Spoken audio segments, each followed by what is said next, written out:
Welcome to sunny Las Vegas for Week 3 of the VPL Preseason Invitational.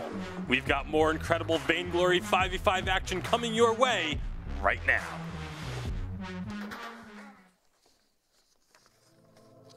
What does it take to mold a champion?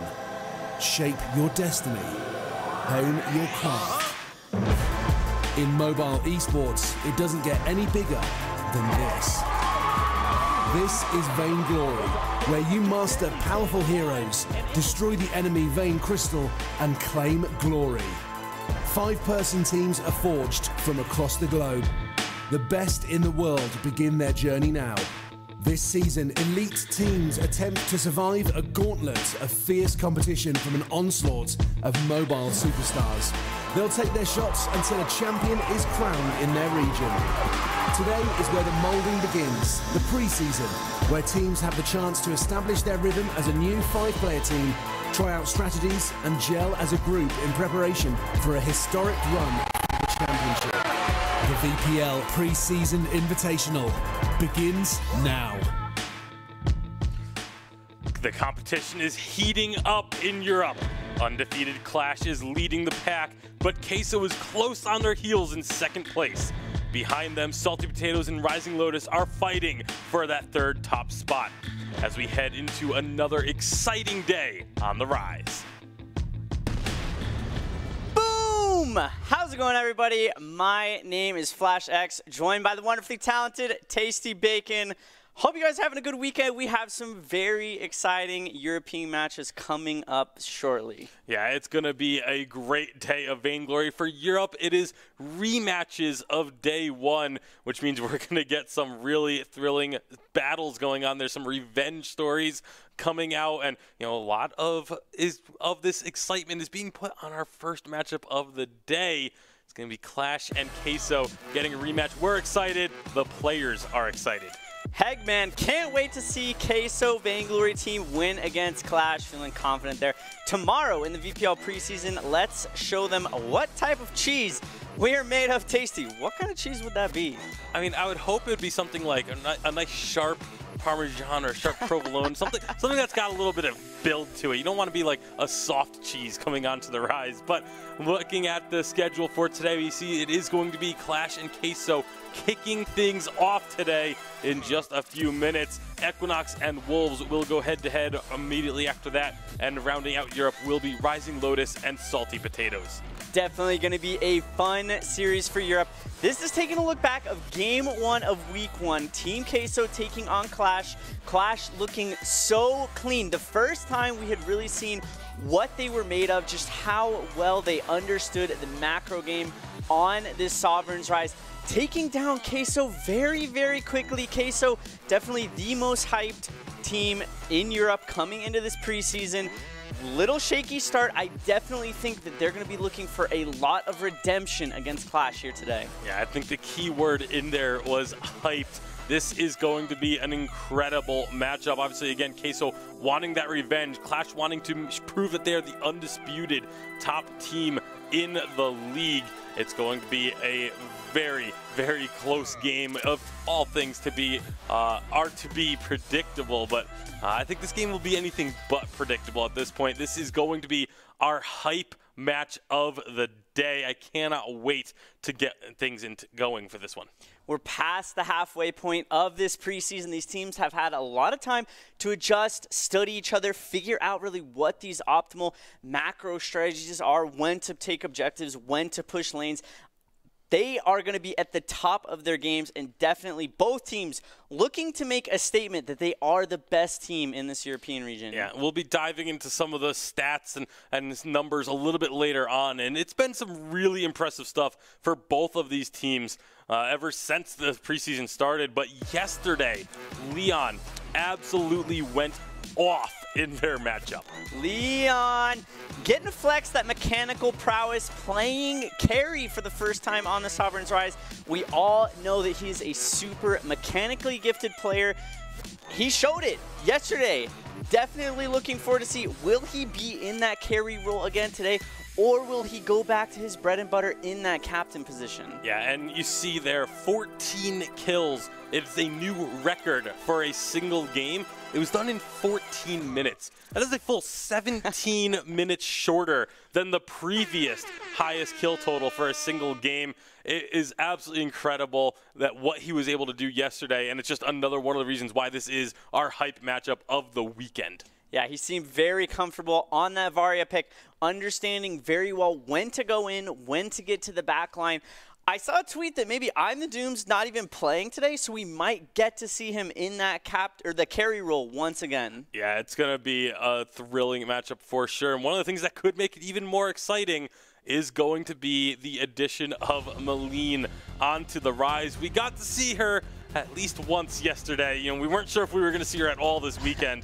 But if you want to be able to see Malene a lot more frequently in your own games, you can tweet at us using hashtag VPL and hashtag Lightform or hashtag Shadowform for your chance to win a free unlock of Malene. We will announce the winners at the end of every broadcast.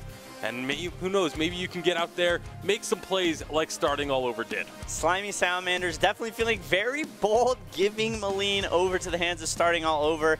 His mechanics on Malene looked so sharp. He knew exactly when to trigger that invulnerability, when to go in, when to gauge, switching back between light form and dark form, dealing so much damage in all these team fights. I definitely think if I was on the side of Slimy Salamanders, I would not have let that pick go through. Yeah, I would be, again, very surprised if we see Malene come through again. You see what Starting All Over was able to do with Malene yesterday, an 8-5 scoreline for a 6.5 KDA, 120 CS, and 14k gold. Also secured first blood for the team. All of those stats were the highest in that game.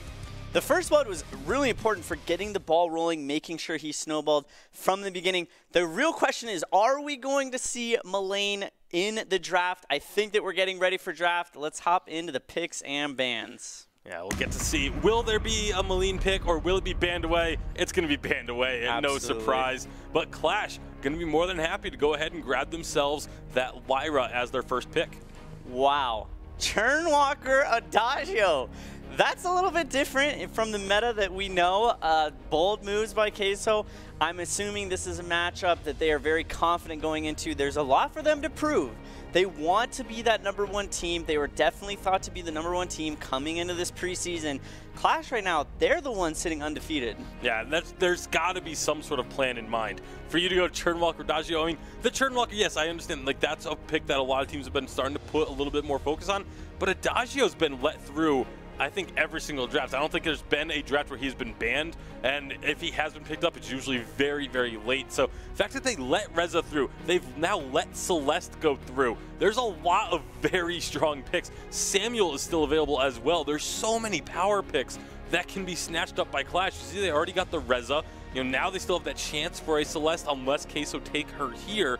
But with the Churnwalker and the Adagio, typically when Adagio is being played outside the captain role, he's in the mid lane. So I'm very interested to see where they decide to go with this composition. Brilliant, brilliant drafting by the side of Clash. When I went back and watched the VODs from yesterday, and I saw how frequently Reza was being banned out in that second ban phase, the fact that they have now picked Reza in that first pick phase, that means that no matter what mage Queso decides to take for that backline, they are now going to have the best engage dive hero to just be able to deal with that however they want, whether it's Queso go Varia, whether it's Queso go Celeste, Clash picking up the Scarf. They're going to be able to get onto that back line no matter what, and they have Lyra to portal in on top of that. So my question here is, where is Celeste? Why is Celeste not showing up in this draft? We are getting very deep into this one. I mean, Clash, I don't think they draft her at this point with Reza and Scarf. Really, it's all up to Queso if they want to pick the Celeste up, and they are going to do that. Move the Adagio probably to that bottom lane, maybe get the weapon Adagio that we saw a little bit of in towards the end of 3v3, but This is very interesting drafting to me from Queso. Yeah, definitely. Both these teams, they probably have studied each other, know each other very well, understand what their comfort picks are. And once you know a team to that level, you definitely want to make sure you're mixing things up, catch them off guard, play a little bit of a different meta than what you've been doing in scrims to try and gain the upper hand in the draft, because this is really the first opportunity for these teams to set the stage and set the tone before the game even gets started.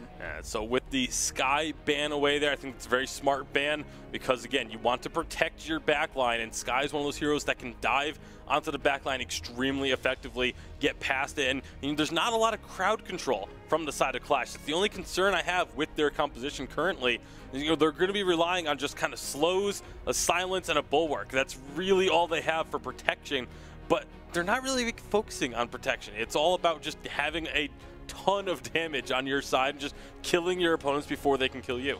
Yeah, the Poison Shiv on Vox is going to be very important to make sure he is mitigating as much of the barrier coming out of Rona whenever she jumps into these fights. Clash is definitely going to be looking to kite back whenever possible.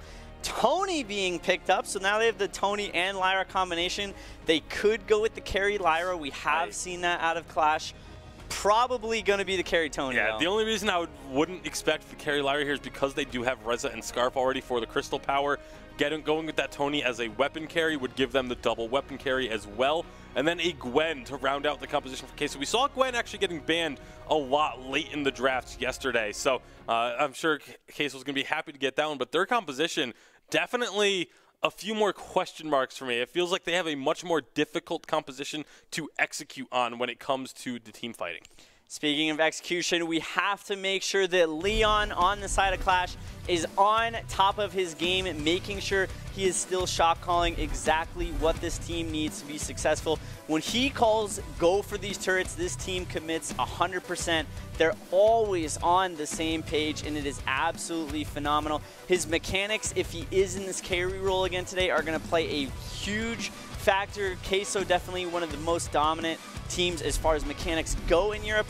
Hopefully going to see some good things out of him here today. And like we talked about, if I'm the Doom is not playing today, that means that there's a very high chance that Leon is going to be in the carry role.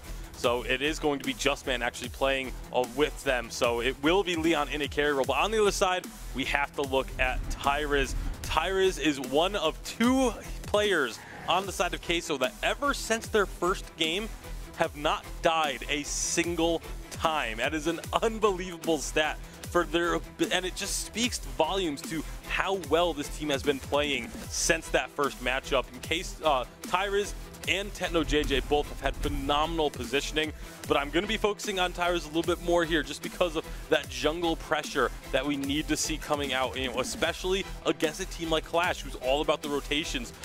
The jungle rotations are just as important on the other side to be in the right position, going to the right lane at the right time in order to stop those hard five-man pushes.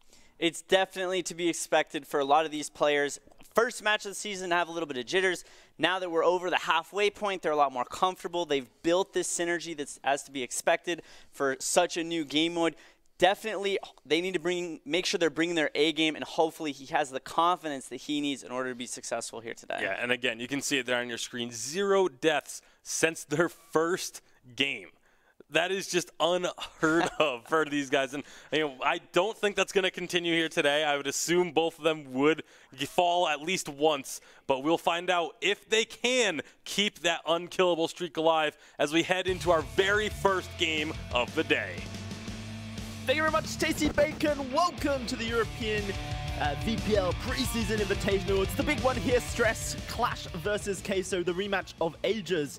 And Queso looking for that sweet revenge. Yeah, this is exactly what we wanted to see, the matchup between these two. Unfortunately, a few subs coming out from both teams, but that doesn't change the fact that it is a matchup for the top of the table. We've got an invade onto the Crystal Tree in here, 3 versus 2 for Team Queso. Should be able to take this. Yeah, it is going to go over to Queso. Did look like Zone tried to get a cheeky steal with the Scorcher passive combo. Doesn't happen. Palmatora and Hegman invading on the bot side, and Leon's coming in for this assist. There it is, first blood for the carry. Scarf. Hegman now running, and he will just run straight out on that Churnwalker with the boots. But first blood to Leon is a good start for Clash. Okay, this is a great time to talk about some macro strategy when it comes to team play. If you're making a play on the top side with an invade, don't make a play on the bottom side. That's typically how you play the map. You play reserved on one half if you're aggressive on the other when you're at a numbers disadvantage. In that situation, you just saw Queso make a good play top and then invade needlessly on the bottom side. Sure, you want to try and pressure out a little bit of that weapon buff, but it's unsafe to do so if you don't know where everybody on Clash is, and that's exactly what they get punished for. Yeah, absolutely. Great stuff coming out of Leon just to be able to rotate down to the bot side in that scenario and make sure that Clash gets that first blood, that little bit of gold back into their systems here. It's important to talk about those substitutes.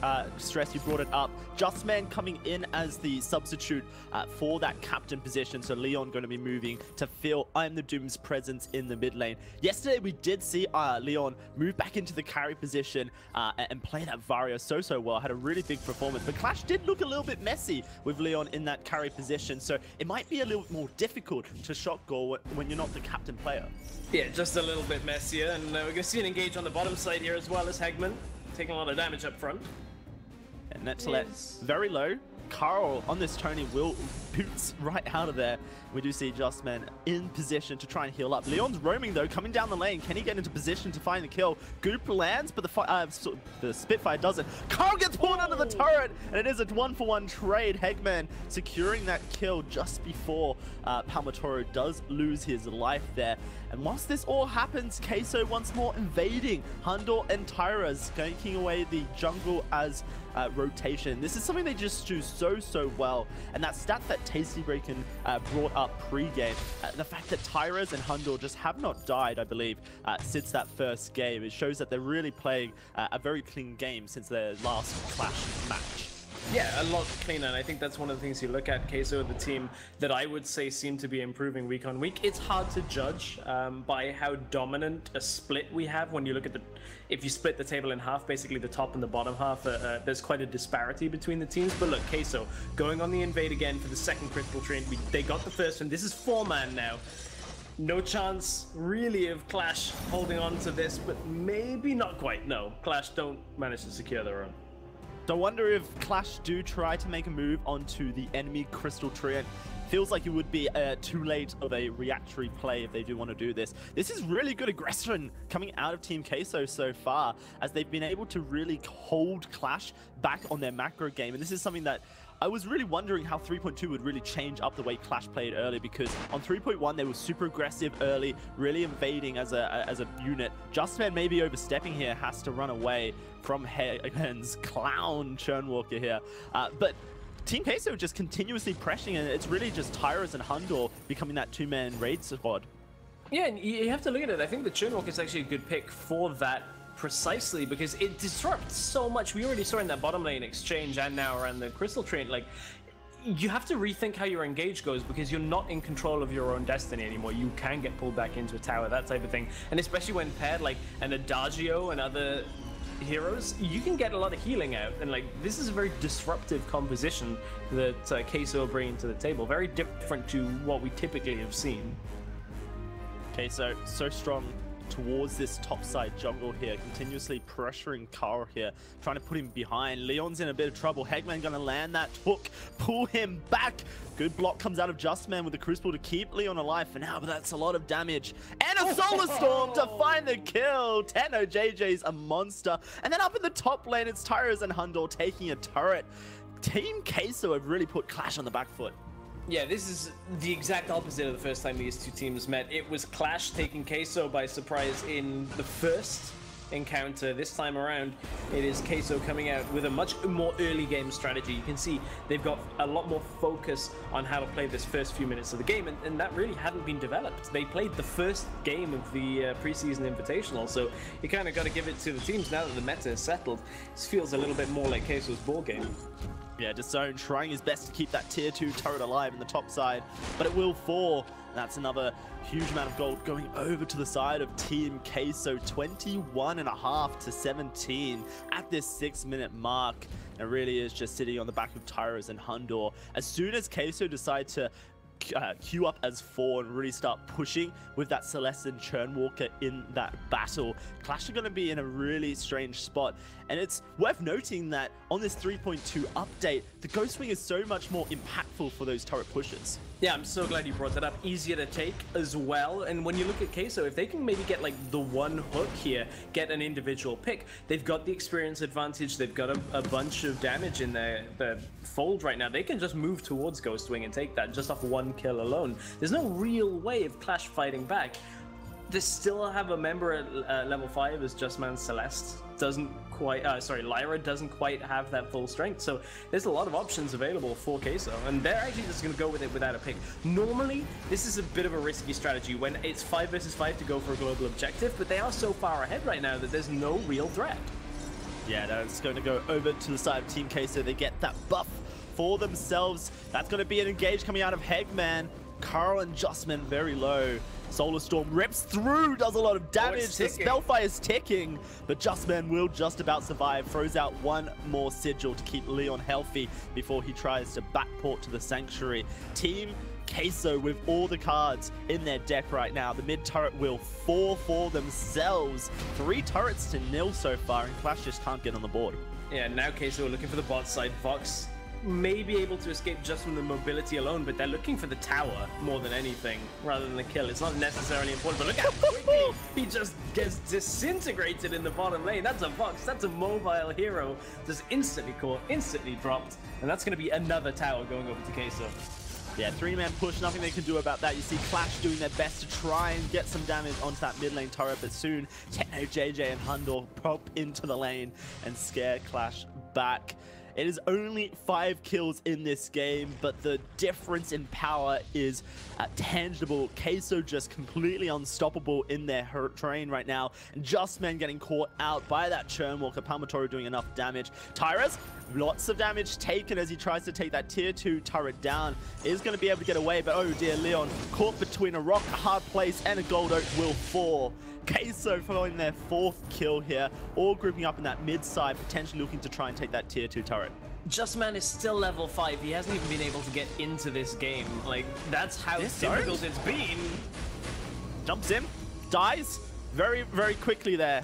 Clash potentially not on the same page, and this could be the tilt coming through for these players. It is worth noting that they are playing with Justman. I'm the Doom's not here. Technically, Disowned is a substitute for them as well. So as far as the team is concerned, potential loss of the battle before the game started mentally. But right now, Queso is rubbing salt into the wound. Yeah, I think both teams would say, hey, we weren't necessarily at full strength coming into this game as well, as both sides are playing with at least one member changed for Queso. It is what it is, though. You have to play a game today, right? Somebody's got to win this, somebody's got to lose. Unfortunately, having to come in with substitutes, but still, it is the preseason. It is where we're seeing teams change up rosters. So if anything, playing with subs might not be the worst thing a few weeks down the line when we actually do hit the VPL, when subs have some in-game experience and not just scrim experience. So both teams, I think, are going to learn something from this game, regardless of who ends up becoming a victor.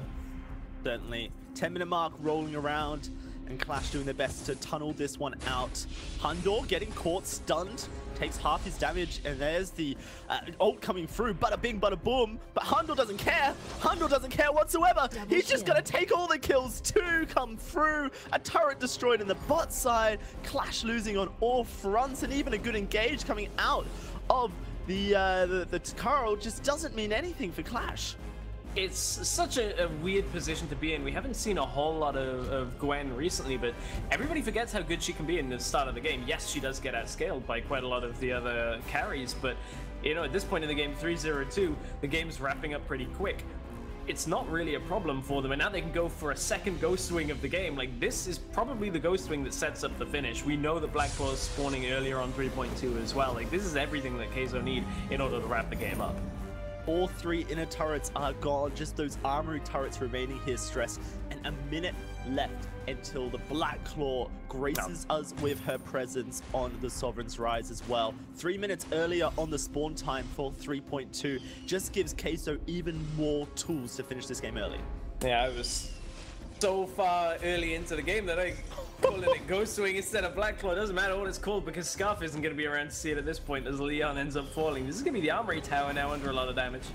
Oh my goodness, all the damage coming out from Team Queso as this turret will not stand a chance with the new Ghost Wing buff. Tyrus jumps in looking for disown, but Justman able to save him. Carl potentially not going to get saved here as Hundor takes his life. That armory is melting, and Team Queso are onto the Vein Crystal at just 12 minutes. Pre-12 minutes into the game. Black Claw hasn't even spawned, and Queso will find the revenge over Clash. Yeah, that's the revenge in the preseason invitational. I'm interested to see when these two teams are at full strength, but certainly there was a lot of strength coming out of Queso in this one. Earlier game strategy and just dominated the early game. Like, that was a very impressive performance. Yeah, absolutely. Cleaning up their act here as much as possible. Team Queso to take that victory over Clash. They're going to be happy with themselves, and that's Clash's flawless streak ruined here. Man, great game coming out of Queso. We've got just the team to break that one down. Tasty Bacon and Flash, what did you think? I don't know, Dowsy. I think that was a massive performance out of Queso. Basically giving Clash the Clash treatment. Absolutely. That was a huge statement from Queso.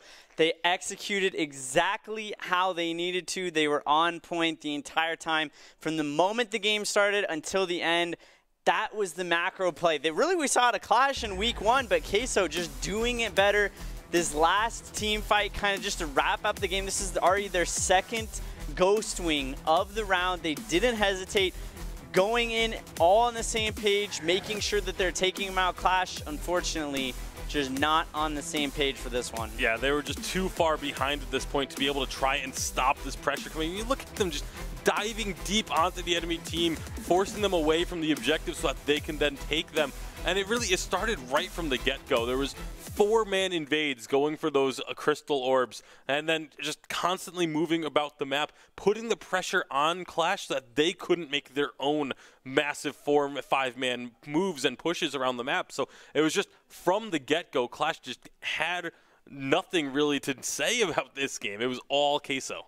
Yeah, they're definitely on point. They have to be happy with that one. Feeling pretty good about themselves. This is kind of the expectation that everyone had coming into the season. Today, they proved that really they are in contention for being that #1 team in the Europe now, tying Clash's record. Yeah, it's going to be an exciting regular season for these two teams when we get there, because who knows where the third matchup for this series is going to go. But if you want to join us, get involved with social media, you can follow us at our brand new Instagram page at Vainglory Esport. There's a lot of exclusive things that get posted up there. You can check out some sneak previews of certain things, and one of those things you can check out on the Instagram is the brand new studio that we will be moving to for the regular season. It is going to be a phenomenal location. I can't wait till we get there and take a look at a little bit of a preview of the new studio right now. Vainglory Competitive Gaming has a new home in Las Vegas, the Aria Resort and Casino. The PokerGo studio, in partnership with ESP Gaming, the name behind the Vainglory Premier League. A state-of-the-art, multi-million-dollar showplace, streaming lounge, and the most advanced tech to bring you mobile esports like never before.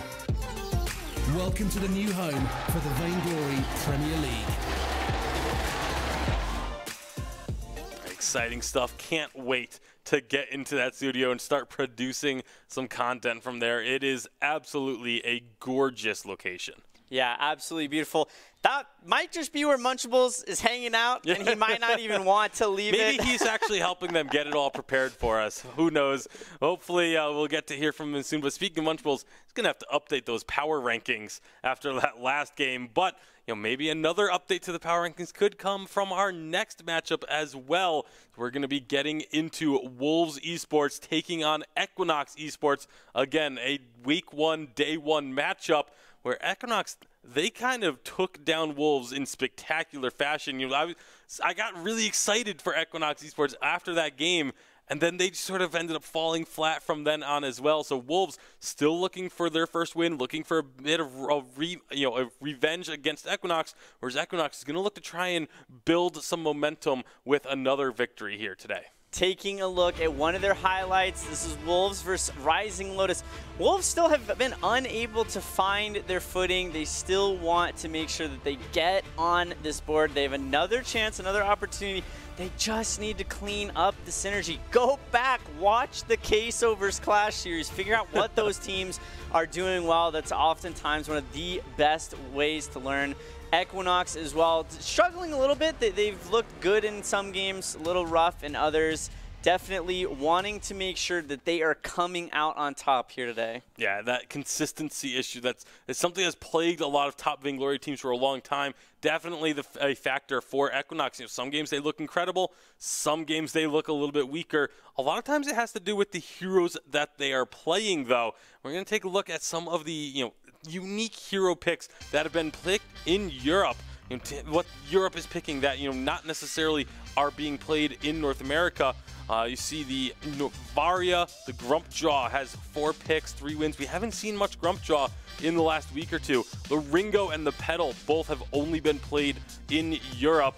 Both of them 1 pick, 1 win. Maybe we start to see some more of these more niche heroes come out, especially for these lower teams that are looking to surprise their opponents and maybe pick up a win that way. Definitely love to see the comparison between the different regional metas, see how they stack up against one another. Going to be interesting to see how that plays out here in the draft. Yeah, especially with, like I said, I think Grumpjaw is the biggest surprise there, that we haven't seen it anywhere near as frequently as we did in the first week. We saw it getting picked and banned a lot, and then all of a sudden week 2, it was here and there. But yesterday, I don't think we saw Grumpjaw much at all. I think it got banned maybe once or twice. We'll see if there's going to be anything coming up for this draft and when we get into it. But it's the Grumpjaw, and then again, I really want to see some of these more niche picks. There's a few heroes that haven't been selected at all that I think could make an impact if they're played properly. So a lot of different options that you got to start pulling out. You got to reach deep into your bag of tricks when you're a team that's sitting at the bottom of the standings looking to turn things around. Definitely some unique opportunities for a lot of these heroes to work in different situations. Let's see how these two teams make it work as we get into the draft for this one. All right, so right off the bat, we do see the Krull and the Maline. That's kind of become the standard now. Krull, Maline bans, Lyra getting first picked. We've seen it a couple of times already yesterday and now into today as well. So plenty of ways that Wolves can go with this one. We saw Celeste go very late in the draft last game. Maybe we see something similar here. We get the Churnwalker first pick. Wolves, I mean, they probably just saw that Queso game. We're like, that looked pretty strong. Maybe they try and replicate that. Churnwalker so good in team fights once he gets all the enemies chained up all on the same page. The AoE damage is really hard to deal with. You want to make sure you're getting another one of those backline ranged mages who can do a lot of AoE damage on top of that. Queso had the Celeste with Churnwalker in the last one. This looks a little familiar. Wolves taking a page out of Queso's book, though, and going with the Adagio as well. Yeah, we'll see if Equinox changes things up from what we saw last game. Obviously, they don't want a repeat of our first game from their side. So they definitely, I would expect, would want to shake things up. Maybe ban or pick the Rona away. But they're going to go for the Reza. This is a little bit of deja vu.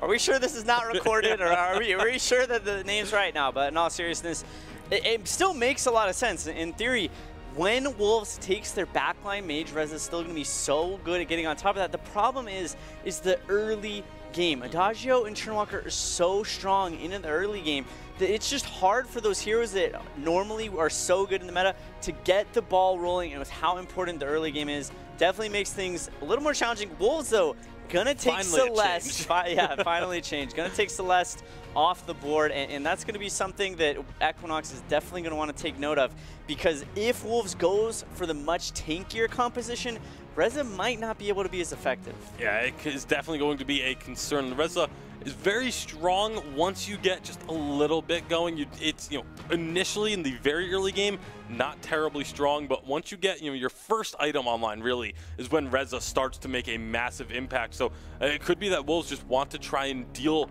with that Reza right off the bat. Go aggressive onto Reza, make it so that initial power spike is delayed just a little bit longer so that you're a little bit tankier. You can withstand that heavy burst that he's able to bring to the table. I like the Grumpjaw ban. Wolves not that Vox is necessarily a tanky hero, but he's a hero that can also deal very well against the Reza because Reza's so reliant upon the barrier whenever he goes in, the fortified health.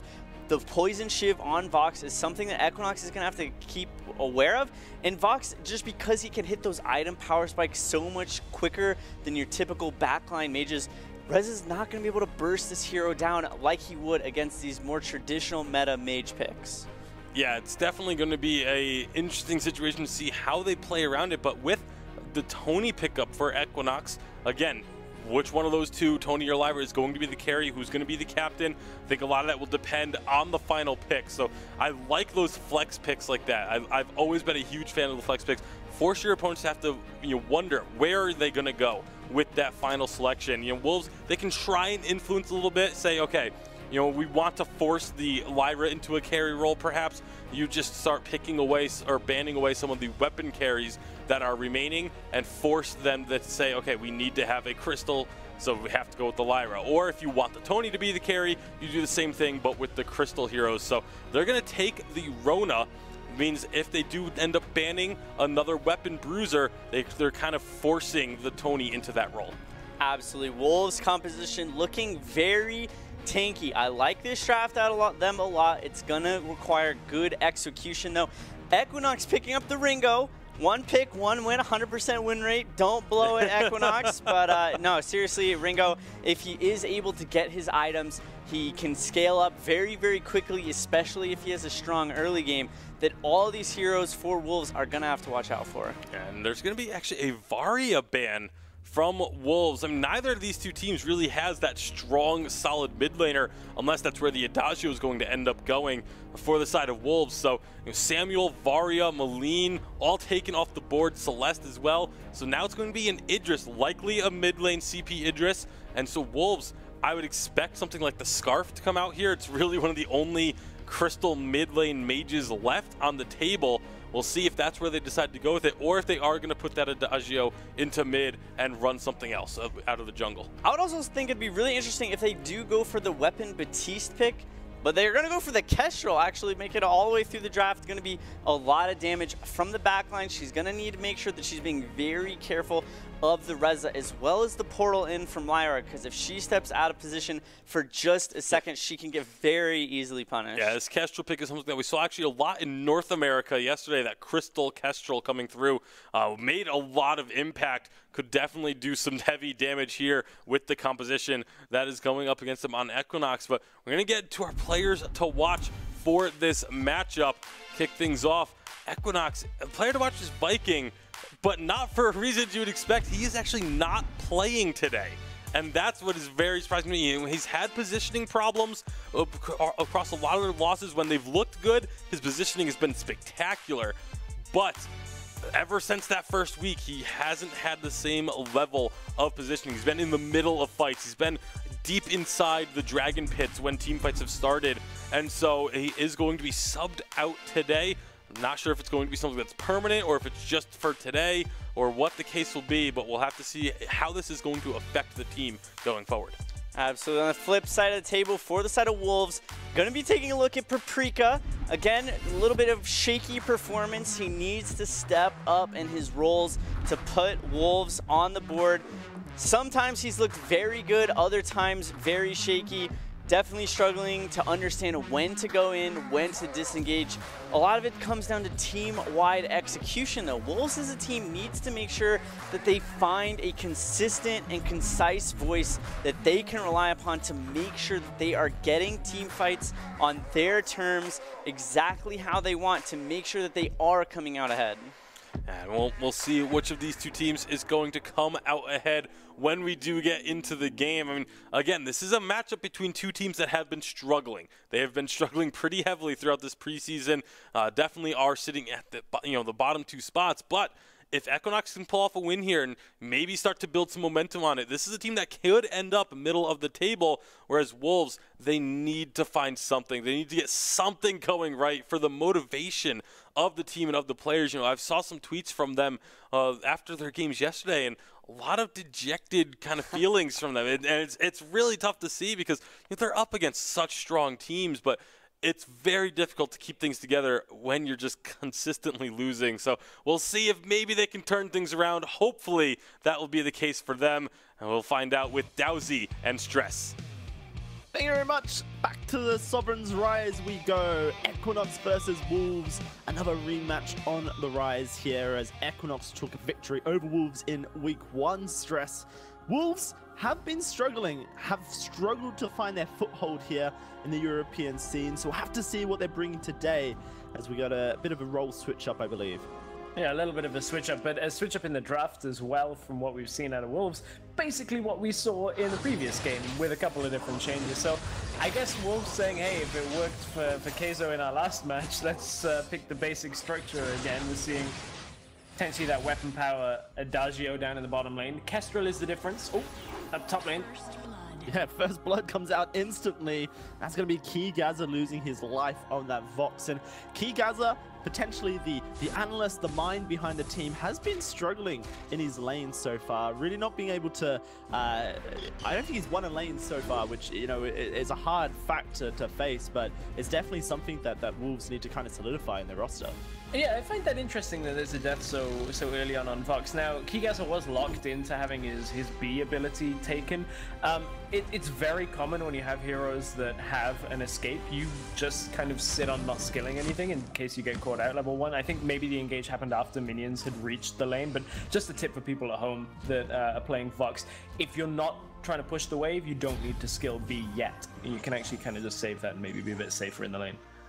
I really wonder how Paprika is planning on building this Adagio. We didn't really talk much about it, but Palmator is all we'll talk about in a sec. Kieran is in a lot of trouble. Mortal Wounds taking Bruto with that red buff going to be able to take him down. That slow, so powerful for those melee junglers.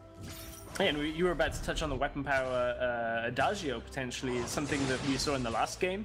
Has been seen in the past on 3v3.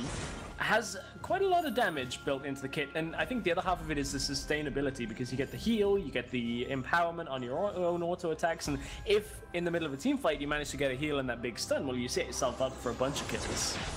Yeah, I'm pretty sure Palmator even built the Shiver Steel and Stormcrown, so really going more of a utility style Adagio, which just is a little bit strange when it's one of your carries coming through, potentially just setting up to be more of a captain or secondary captain role, providing the utility. Because Adagio's base damage is really strong. The analysts picked up on that before the game started. You really have that strong base damage that allows you to kind of have a really strong laning phase, and then you just move slightly towards more utility and allow your carries to have the impact that you want to.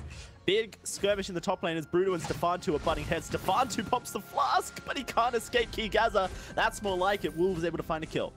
Yeah, that's the turnaround. That's the ability to chase now once you do have that dash on Vox as well. There's a lot of damage coming out in this early game, and I think that may be the difference why we might see this go a little bit more heavily towards weapon power on the Adagio on the opposite side of the map, because there isn't quite as much of a crushing lead to start this game for Wolves, whereas when you look at it in the last game, Queso were like, okay, well, we're ahead, we've got a lot of damage, maybe we'll just kind of build some of that utility, keep getting kills, and keep advancing our lead.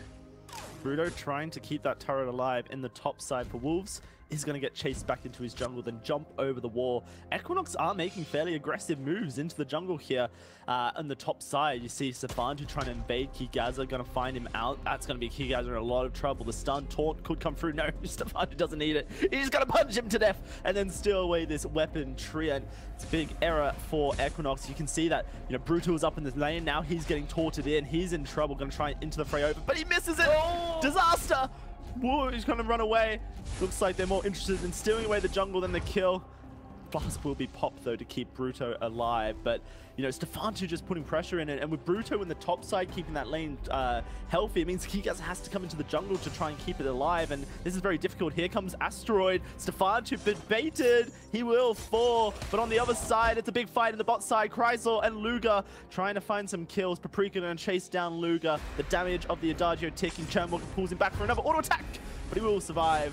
and get that heal from Draxus to keep alive. This is one of the things I noticed in weeks 1 and 2 for Equinox. It's like they make a great play with the invade up onto the top side. Then the second half of the play, somebody sticks around too long, or they get caught out, like they get baited into a fight, and the second half of the play falls away from them. That's what has cost them in multiple games right now, and it was a great move, looking for the invade top side. On the other side, Wolves also went into the bottom side jungle and invaded their own, so kind of a tit-for-tat trade, but that kill going over could be the difference maker, because this is an even game between these two teams that are currently set at the bottom of the table. We do have Luga now with his Divergent Pass unlocked, trying to take over this lane against Asteroid. Kestrel very strong early, and we do see that Asteroid is going towards that Crystal Power Kestrel, which did get buffed here in 3.2. The ratios a little bit better for those Glimmer shots. Have to see how that plays out, because we haven't really seen much Crystal Power Kestrel really in the European VPL yet. No, we haven't seen too much of it. There's a lot of things we haven't quite seen that I think are going to come across over the weeks and months through the VPL as well. I think the changing meta has a lot of focus on early game right now, so that's why we're seeing a lot of champions focus the early game. We might see a little bit more of the Ronas of the world and stuff like that. We've seen it a lot this week, but when teams are used to split pushing, speaking of Rona going up top side. Oh, the one shot comes through from Asteroid. Bruno set it up beautifully. That is a beautiful coordination coming out of Wolves, and they're looking so much more coordinated in this matchup than they have in their previous. Yeah, looking much, as you said, you took the exact words there. Rona, a little in trouble up in the top side. Stefantu doing his best to take out Kigaza here, who's trying to run away. Draxus jumps forward, and that's going to be the kill coming through for Equinox. Lots of trades, lots of mess. When you look at the gold, it's so even here, Stress. Bruto trying to recall, or at least get back to safety, but right in the view of Lyra. I mean, it's a bit of a risky play. Ends up delayed on his back. That's going to allow them to push the top lane out and invade the jungle. Even those split seconds can be the difference maker. Especially in that top side where you have Stefantu and Draxus stealing away your jungle. That means that Bruto does miss out on any potential secure of his weapon buff. We'll get the Gold Oak, very important. So those inner camps provide more experience for the jungle, allows him to keep up in the experience game. And a big push coming out of Equinox in the top side that I don't think Bruto and Kigaza can stop. Turret falling, it will just go straight down, and Kigaza and Bruto are forced to retreat back into their jungle. That's the first turret of the game going down, and Kieran at the moment seemingly with a decent lead over Kigaza. Now Bruto being taunted, caught out. This is death for Bruto. Bada Bing misses, but Bruto's going to reposition. Here comes that Hellfire Bruin, the follow-up. Bruto will fall down, can't red miss to safety. 4-4 on the scoreboard, and now Equinox in the mid lane. Good punish from Equinox, and a good timing here as well in favor of Equinox, because Kestrel had recalled, gone back at that time. That allows them to now move with that mid lane wave, look for the mid tower in the outer portion, but bottom lane there is a trade. Yeah, it looks like Luga wants to come in for a fight. Chrysal's going to pull him back in. Paprika is happy with that. Jang jumping forward. Paprika going low. Fountain and the Flash. Jang wants to continue this fight, but Chrysal is ticking damage away. Luga going to sit stunned at Chrysal, and Paprika will find that kill. Really not what Equinox wanted there, as Wolves was able to find a kill, but they did get that second turret in the mid lane. There's the back half of the trade for Wolves down in that bottom lane. Like, you can get the damage down onto Adagio and Shane Walker, but if you can't finish them off, the little heal's going to come out. We're also going to see the Fountain come into play. Like, very difficult to actually get the kill once it starts going the other way. Jiraxis tries to look for the steal, but that is a 1 versus 5. Gonna get himself out. Hang on, wait a sec.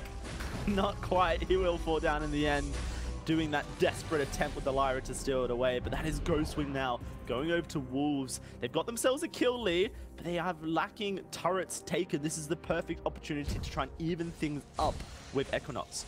Yeah, I got a little excited there. I thought he juked them all, then remembered you can go through the enemy portal as well just about as quickly, so it's not exactly the easiest escape to make. But look, this is a good 4-man push now from Wolves with this buff. We've seen it already have good potency at pushing towers down. There is a push in the mid lane at the same time, but Kestrel is managing to hold a lot of it off. Will put some damage down. Maybe they can get a few trade kills on the back. Yep, Asteroid able to take one down. Stress, tell me what you think of this, because, oh, never mind, we'll talk about it in a second, because that's going to be Chang going very low. Jirax is pulled back, he will fall. Luger in the worst position. Bruno, though, tanking the turret, will fall. Can Luger escape is the real question. Kigaz is making sure he can't. Kigaz will be able to find the kill, coming through Kryzel actually with the double, and now they have to escape the Bane Crystal. Pushing in the mid turret is Wolves. They're just really taking objectives over the board. It really just makes my point mute. Seems like Wolves just have the objective control so far. Stefan2 trying to punish. Kryzel is very tanky. We'll see if he can escape this one. Stefan2 going to continue chasing. But at a point, it just becomes too dangerous to push. Paprika comes in, heal. It looks like Stefan2 going to knock Kryzel back, and it is going to be Kryzel falling as Paprika will retreat.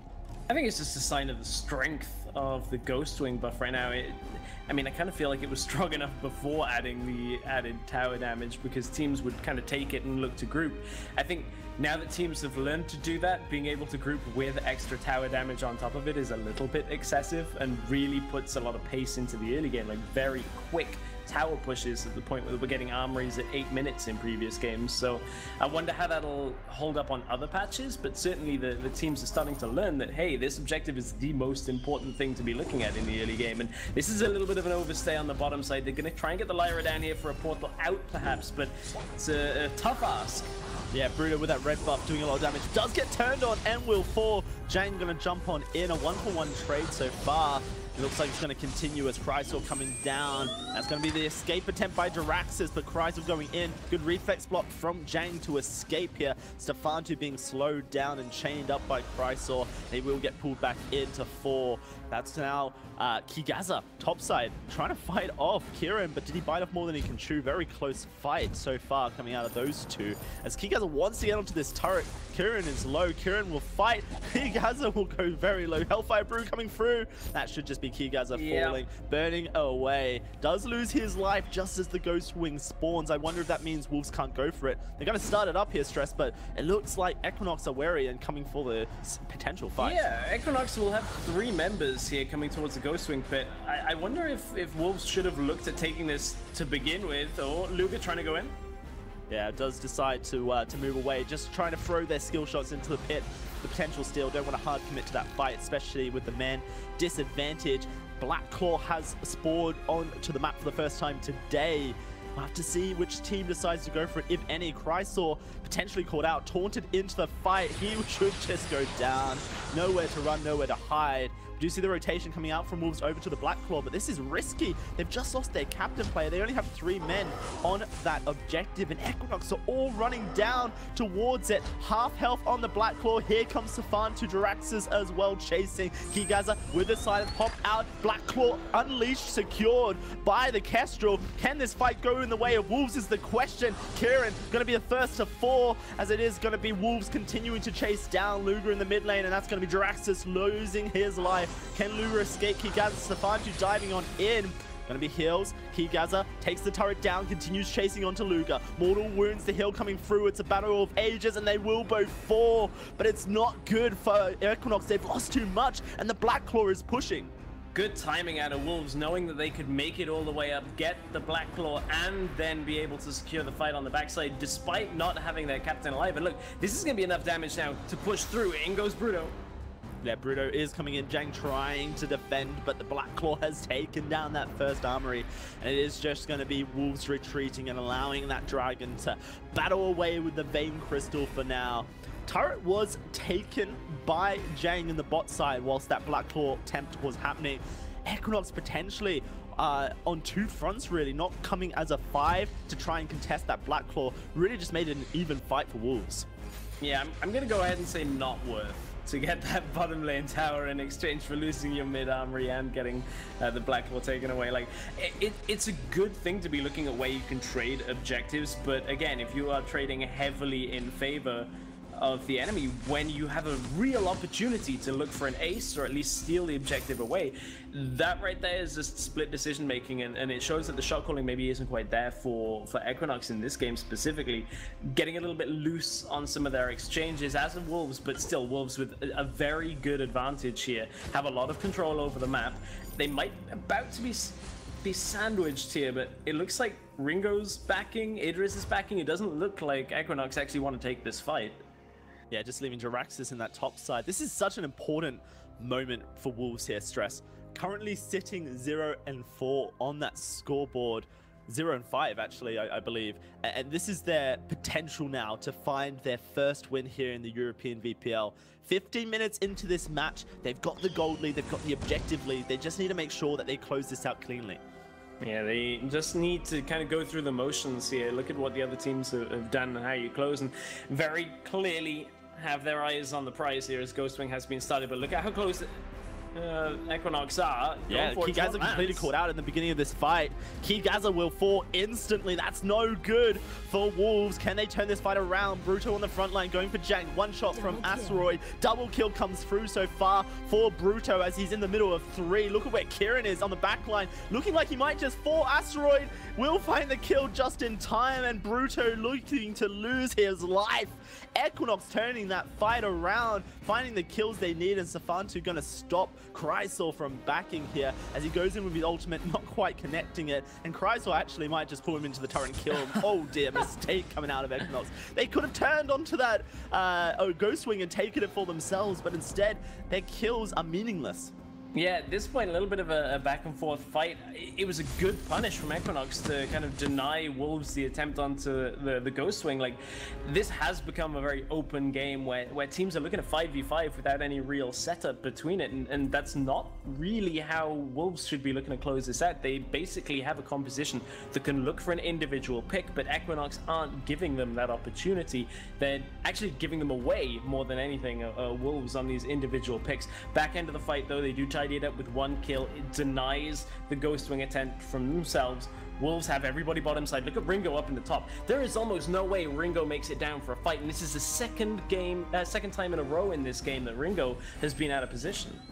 Yeah, it is going to be the Ghostwing going the way of Wolves. And when you look at that composition, they need Kigaza to be alive in the fight because Paprika is basically playing second captain here with his utility build. Only that alternating current for the damage. Going over to the Blacklaw now, it is going to be Kieran in the top side, backporting, potentially worried that he gets caught out. That means that Equinox are approaching this Blacklaw as a 4v5. They want to fight. It's going to be dangerous. Luga finding Asteroid out by himself, chunks him down to half. Blacklaw going down. It's going to be secured by Wolves, and here comes the fight out of them. Equinox trying to turn it around. One shot connects with Safantu. It is going to be Jang trying to escape on that Reza, but Kigaza diving onto the front line, doing all the damage. Bruto finds the first kill of the fight, and don't forget the Blacklaw is pushing down the mid lane. Equinox needing to retreat and make sure they don't get caught out here because this could be the end of it all for them. Kigaza building a backcore, probably going to pick up those teleport boots and come straight back into the fight. Great one-shot connects with Luga. He has to go back to the Sanctuary, and here comes that Dragon's Breath on to the Vein Crystal. Equinox, desperate attempt to keep their base alive. The Vein Crystal is going down. Wolves need to fight now. Here comes the ultimate. Jane goes in. Chrysal stuns up. Boom! That's Kieran dead straight away, and it looks like it's going to be Jang falling as well. Luga and Jiraxis trying to keep this one alive as Safantu recalls, comes back in, doing some damage, but the Vein Crystal is falling. Wolves, can they take it down is the real question. Double kill for Tony. They do find the Vein Crystal, and Wolves find their first win of the EU VPL Preseason Invitational. Wolves looking a lot better today than we've seen in previous games. Helped out a little bit by a little bit of miscommunication out of Equinox on their map play, but certainly Wolves capitalizing very well. Good moves between Ghostwing and Blacklaw, bouncing back and forth on the major objectives, and ultimately earned themselves their first win. Yeah, really secure, solid stuff coming out of Wolves. We know that they had the talent and the potential to come into the EU VPL and provide competition, and they just proved it here on the Sovereign Rise today. Congratulations to them. Solid composition. Let's see what the desk makes of it. The Wolves are on the board. They get their first victory of the preseason. It's got to feel good for them. Much better coordinated play. They played like a wolf pack. They played together, making sure that they were going in at the same times. Their macro control was much better. Really just overall better execution from them, and that's exactly what they need to do going forward. Yeah, using a substitute there, maybe that's something to consider going forward. You know, Bruto looked pretty darn good this game. We'll see if, again, against higher caliber opponents, you know, there's still some things that need to be cleaned up. There's still a little bit of sloppy gameplay here and there, but overall, this looks so much better from any game we have seen from this team thus far. confidently taking down the Ghost Wing, turning and using that advantage to go and take the Black Claw. And then once they have that, they're able to push into the base of Equinox.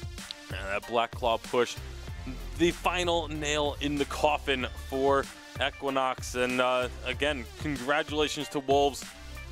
It's really good to see them get a win again. The players were starting to feel really dejected. So even though it was against one of the other bottom teams in the league, I don't think that really matters right now. You know, that once you start looking at, the next week, then you start to say, okay, we really need to continue to focus up and improve our gameplay. But right now, you get to celebrate, you get to enjoy, and just feel a little bit of relief. It's got to be a weight off your shoulders when you've been struggling like that.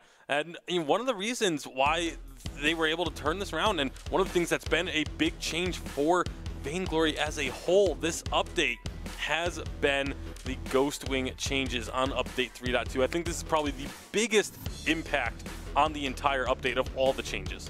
Yeah, absolutely. That 25% extra damage to structures is so important and so critical for all these teams, and utilizing that advantage to control their macro gameplay. When you call to go for a tower and everyone is on the same page, tower's going to absolutely melt, going to make it very easy to just really maneuver around the map however a team so chooses. Yeah, especially when you have those 5-man pushes and that you're not getting contested too heavily. If there's only 2 or 3 people trying to stop a 5-man push, you can just push them out of the way, do enough damage so that they have to back off, then the turret is yours. So that's what we've been seeing in a lot of these rotations. It's what we've been seeing out of pretty much every team that has been putting the pressure on, especially earlier today from Queso. They did the exact same thing. As soon as they get a Ghost Wing, they immediately go start hunting down turrets. And with that barrier from Ghost Wing, it makes it so easy to just engage whenever a team so chooses.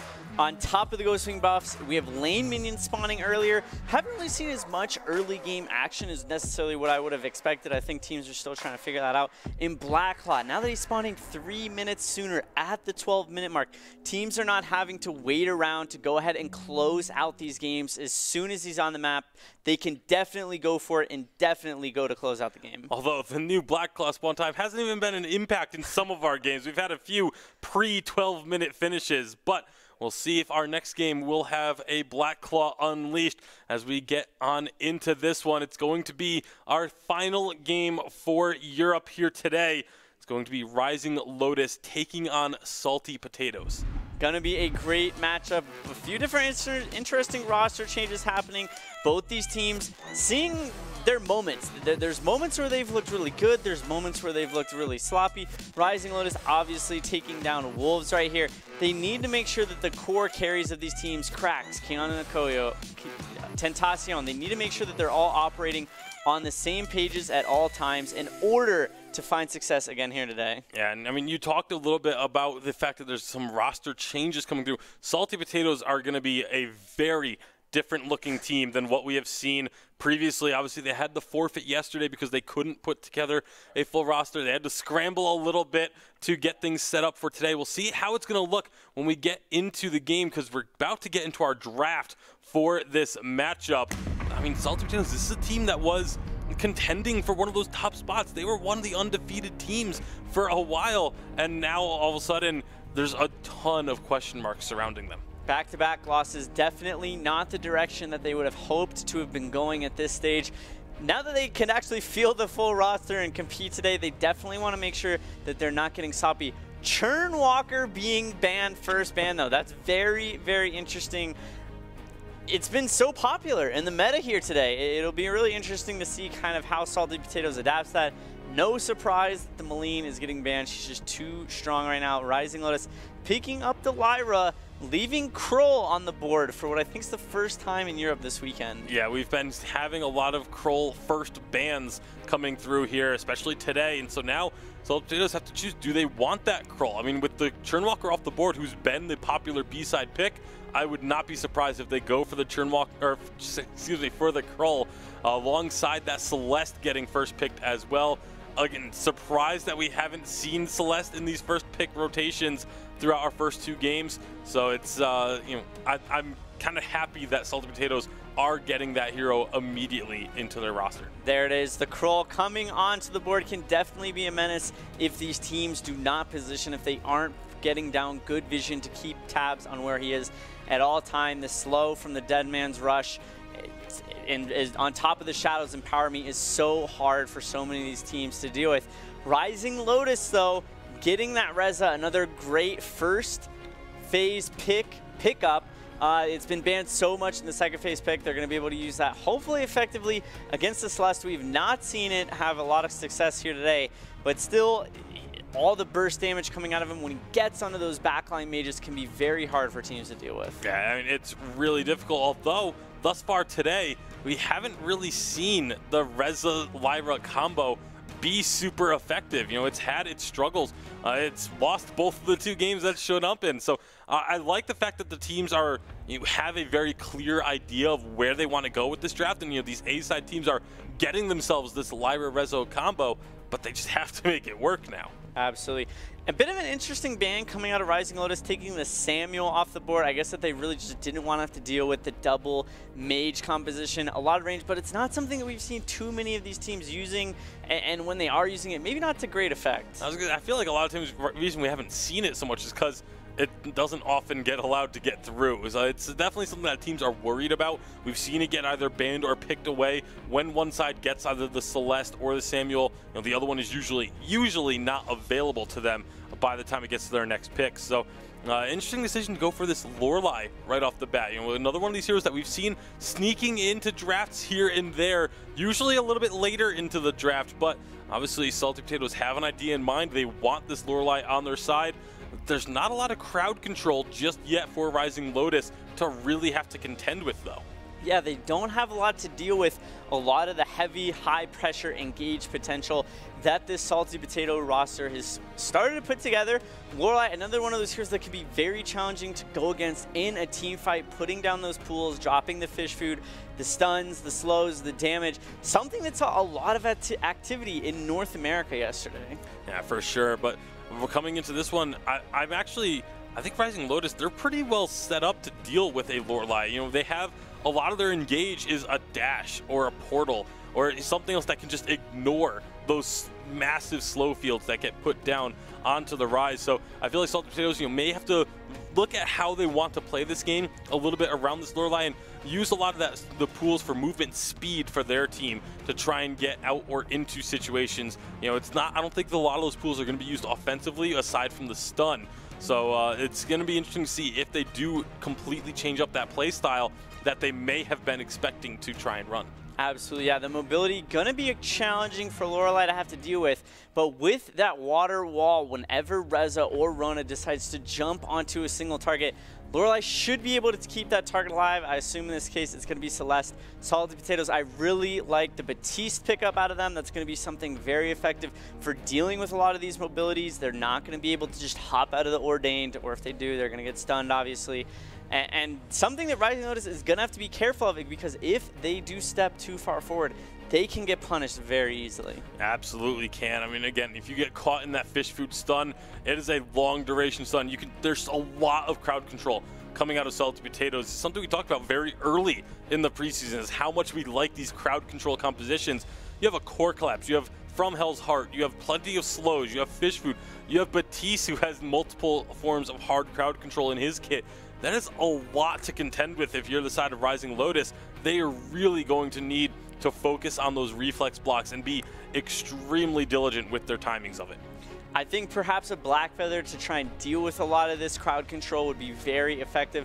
I like the Vox ban out of them a lot. That's a hero that Rona particularly is going to have a lot of trouble with and struggle against. So they're going to go for the Kestrel, though. Again, not a hero that has a lot of crowd control. Rising Lotus is for the most part doesn't have any. She does have the active camo, obviously, but if she steps out of position for even a second, it's going to be very easy for Salty Potatoes to try and just absolutely punish her. Yeah, and a lot of this kind of is all reliant on that. It's about, can they avoid this crowd control? Because if any of those heroes get out of position a little bit, if any of them get stunned up for any duration, they're going to get deleted. Even the Rona, if you stun her out of a red mist, you prevent her from getting that fortified health, you can still take her down relatively quickly when she doesn't have those fortified health stacks building up. So I'm very wary for this composition that has been drafted, but it can also be a devastating composition if they can properly avoid those stunts, if they can work their way around, if they can be the ones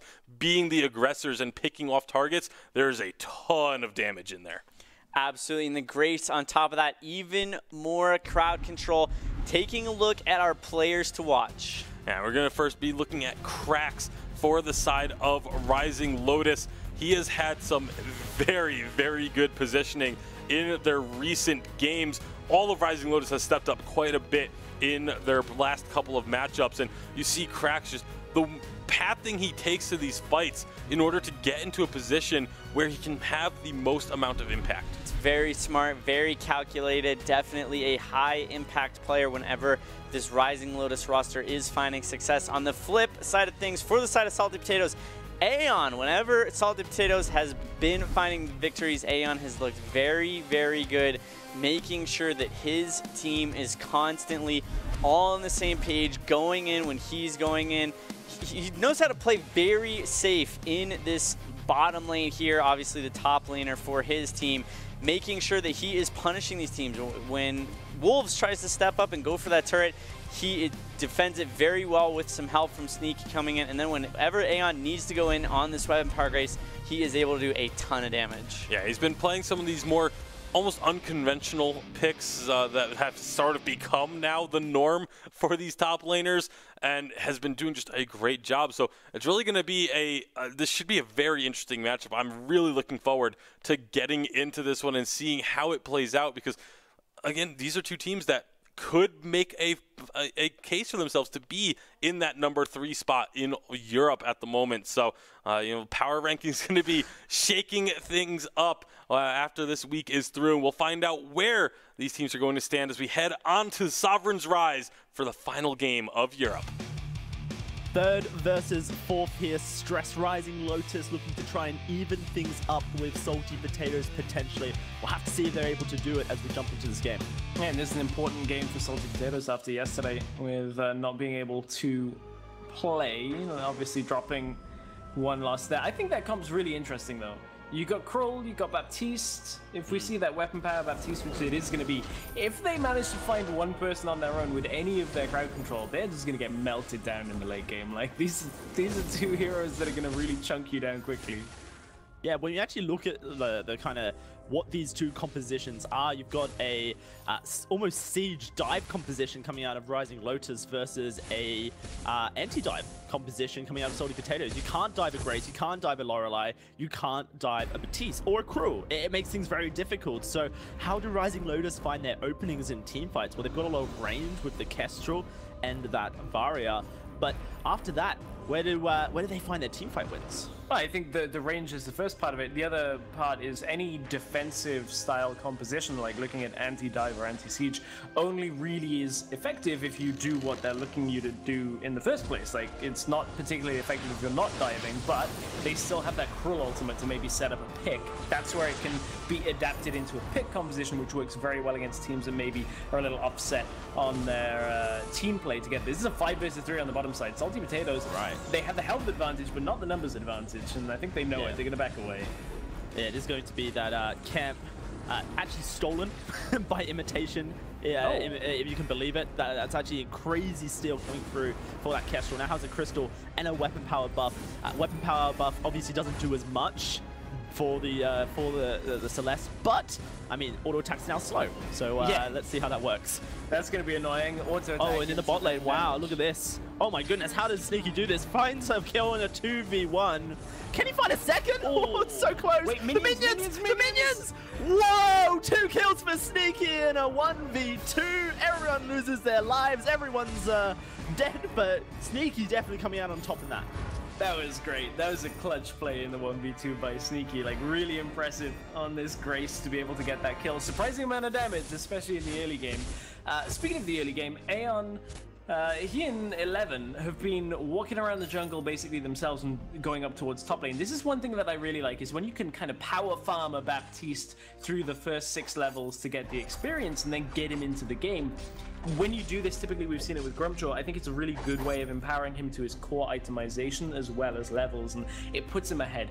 Baptiste from behind, going weapon power, in my mind, really difficult to play. Baptiste from ahead with weapon power, super easy to play because you just get one person, never let him get away.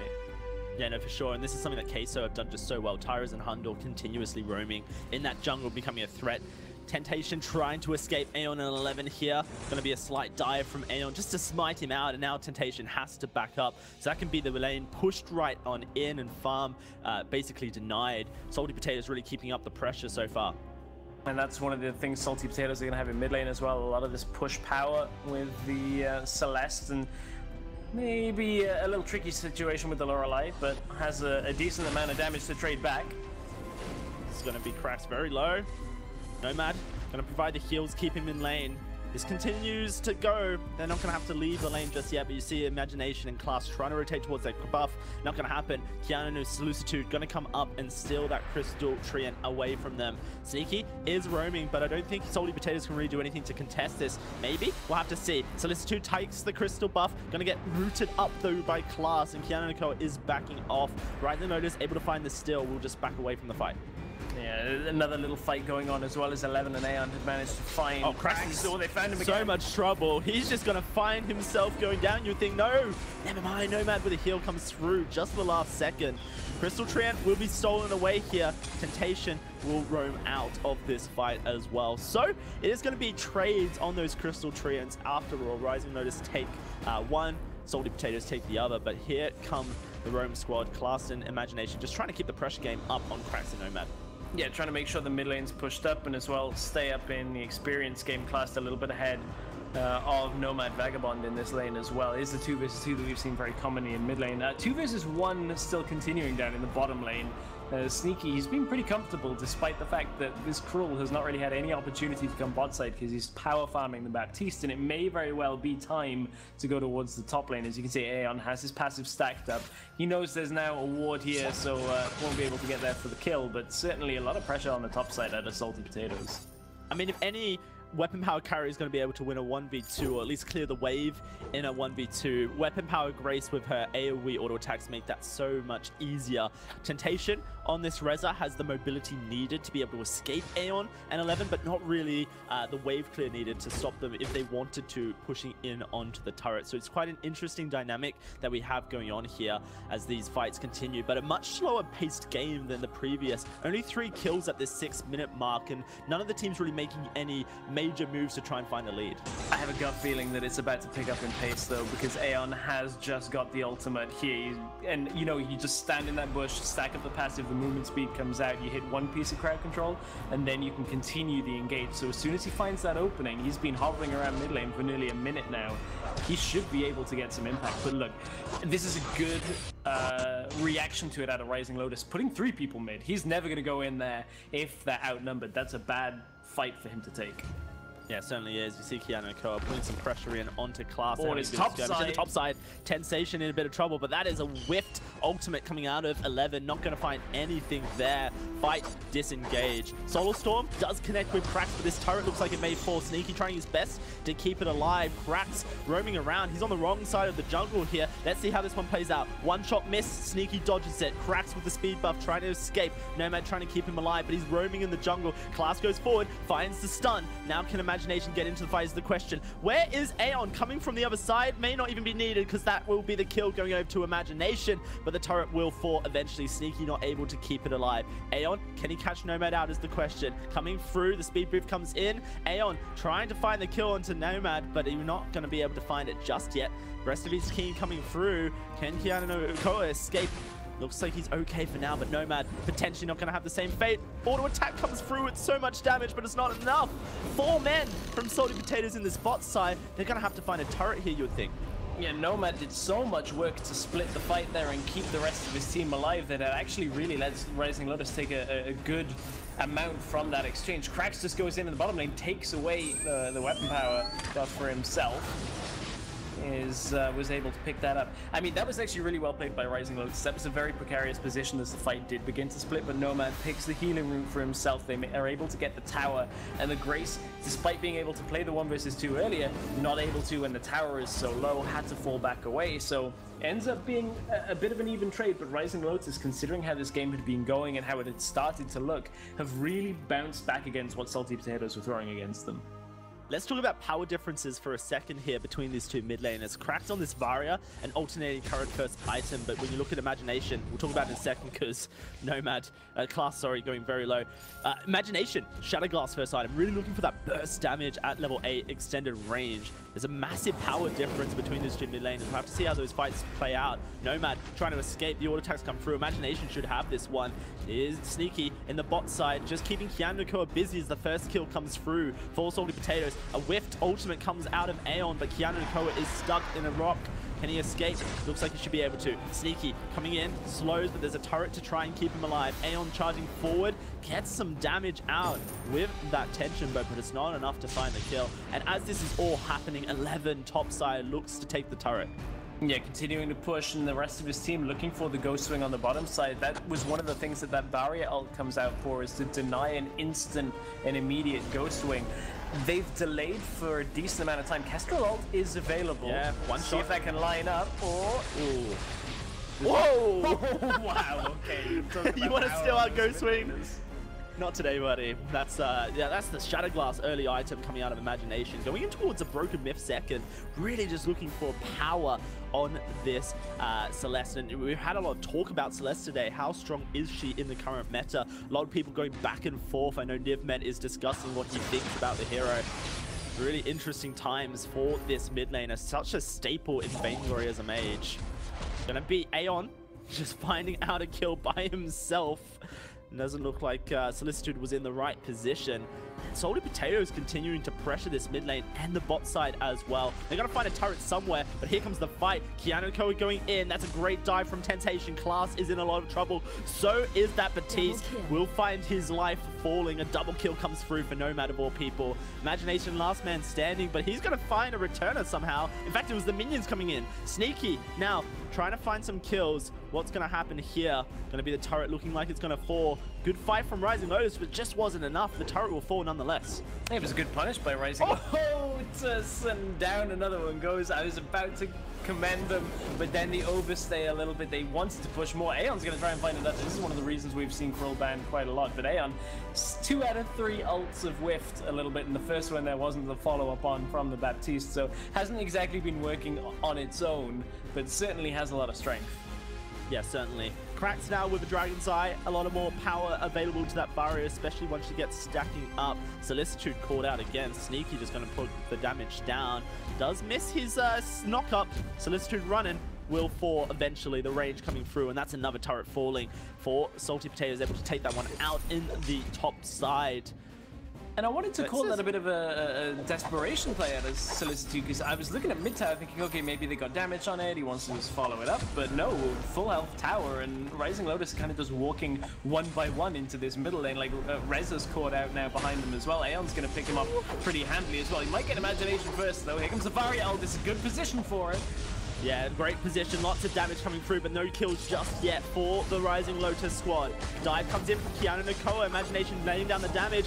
Kianakoa gonna start escaping. Crash gets stunned up, gets rooted up. Aeon smites. Aeon gonna find that kill on that crew, and you can see the damage reduction heal from Sneaky on that Grace just to make sure the dive is successful. Salty Potatoes are just gonna line up and try and take down this turret. Solicitude doing as much damage as possible. We'll be able to escape Aeon for now. I say that. Looks like he is just gonna fall nonetheless. He gets smited away. This is Rising Lotus losing one man after the other, as that is going to be another falling. Good return comes out of Temptation right last second. Can he find another? Imagination will lay down the trap. Aeon doing some damage here, and Nomad just trying to provide the heals, but it's not enough. Aeon will smite away. Very messy plays coming out of Rising Lotus. The kill lead just jumped up for Salty. Yeah, massively jumped up, and it's all the ripple effect that comes from just that over push in mid lane from Solicitude. Like, if the team aren't on the same page, if not everybody's pushing with you, you get caught out, and then what could have been a fantastic position to fight that follows it, like that Varia ult, you want to be able to use it where your enemy can't really spread out, can't spread the damage between them.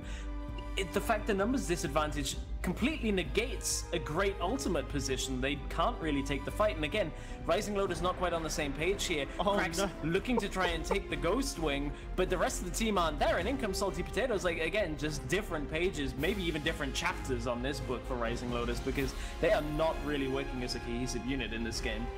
I mean, every time you see either Temptation or Keanu Nakoa look to dive in onto that backline, that's when that anti-dive becomes so strong. You've got the core collapse just catching out Nomad here, going very low. No heals available, but will pop the boots, getting chased down. Gonna portal out, Sneaky gonna chase down, find that kill. Crack's doing his best to survive, but he gets feared away. Keanu Nakoa spinning to win. Can he survive? That is gonna be Imagination bursted down. A split fight means that Salty Potatoes do lose their main damage dealer. What's this going to mean for the rest of the fight is the real question. Is Solicitude trying to escape Sneaky and 11 as that Rona continues spinning on top in the bot side? Finally, it is going to be Aeon losing his life. Solicitude should lose his as well. Very messy split fight so far. Temptation looking for class. Can he get there is the question. Running out of energy. Let's see if Cracks can keep him alive as he starts moving towards him. No, he can't. That's going to be a swift turnaround for the mid laner of Rising Lotus. And once more, the fight's very split as both teams taking kills, but nothing really coming out of it. Yeah, you can see exactly how Salty Potatoes can end up losing these fights when their damage isn't all focused on one player. What damage? Oh, Cracks just able to survive through it. Heal at the end of it as well by Nomad Vagabond. But look, if Salty Potatoes don't focus a lot of their damage on one or two targets sequentially, that's when these fights start turning around. That's when you're playing into the likes of a Kestrel and a Varia, who can output damage on small numbers of targets and kind of take these grouped up fights in two different places. The problem is, Salty Potatoes just have a decent enough lead that they can get those first picks very early on. That's when they just need to follow the same call. Aeon ended up getting split. The rest of the team didn't quite have the damage to finish it off. But this game, although it is a big advantage for Salty Potatoes, isn't quite a done deal yet. No armories have fallen. We haven't yet seen the Black Claw taken, although I have a feeling that is next. Since you have a Krull, you have a Baptiste that can shred it down very quickly. Yeah, that Celeste is going to do so much damage as well. Ghost Wing secured by Salty Potatoes, and looks like Rising Lotus not going to even contest for this Black Claw here. That Black Claw will be roaming over to the mid side for Salty Potatoes, and look what they do. Move straight up towards the item shop, potentially even looking to push down that top side with the wave that they have coming down the lane. A split push, just leave the Black Claw to do its thing. It's going to have to be taken down eventually, or an armory with 4, and Salty Potatoes are pushing down this top side, and it's only Temptation here to stop them. That turret gets melted, and now the armory is exposed. The Black Claw being left alone. The fight being started as Salty Potatoes get in there.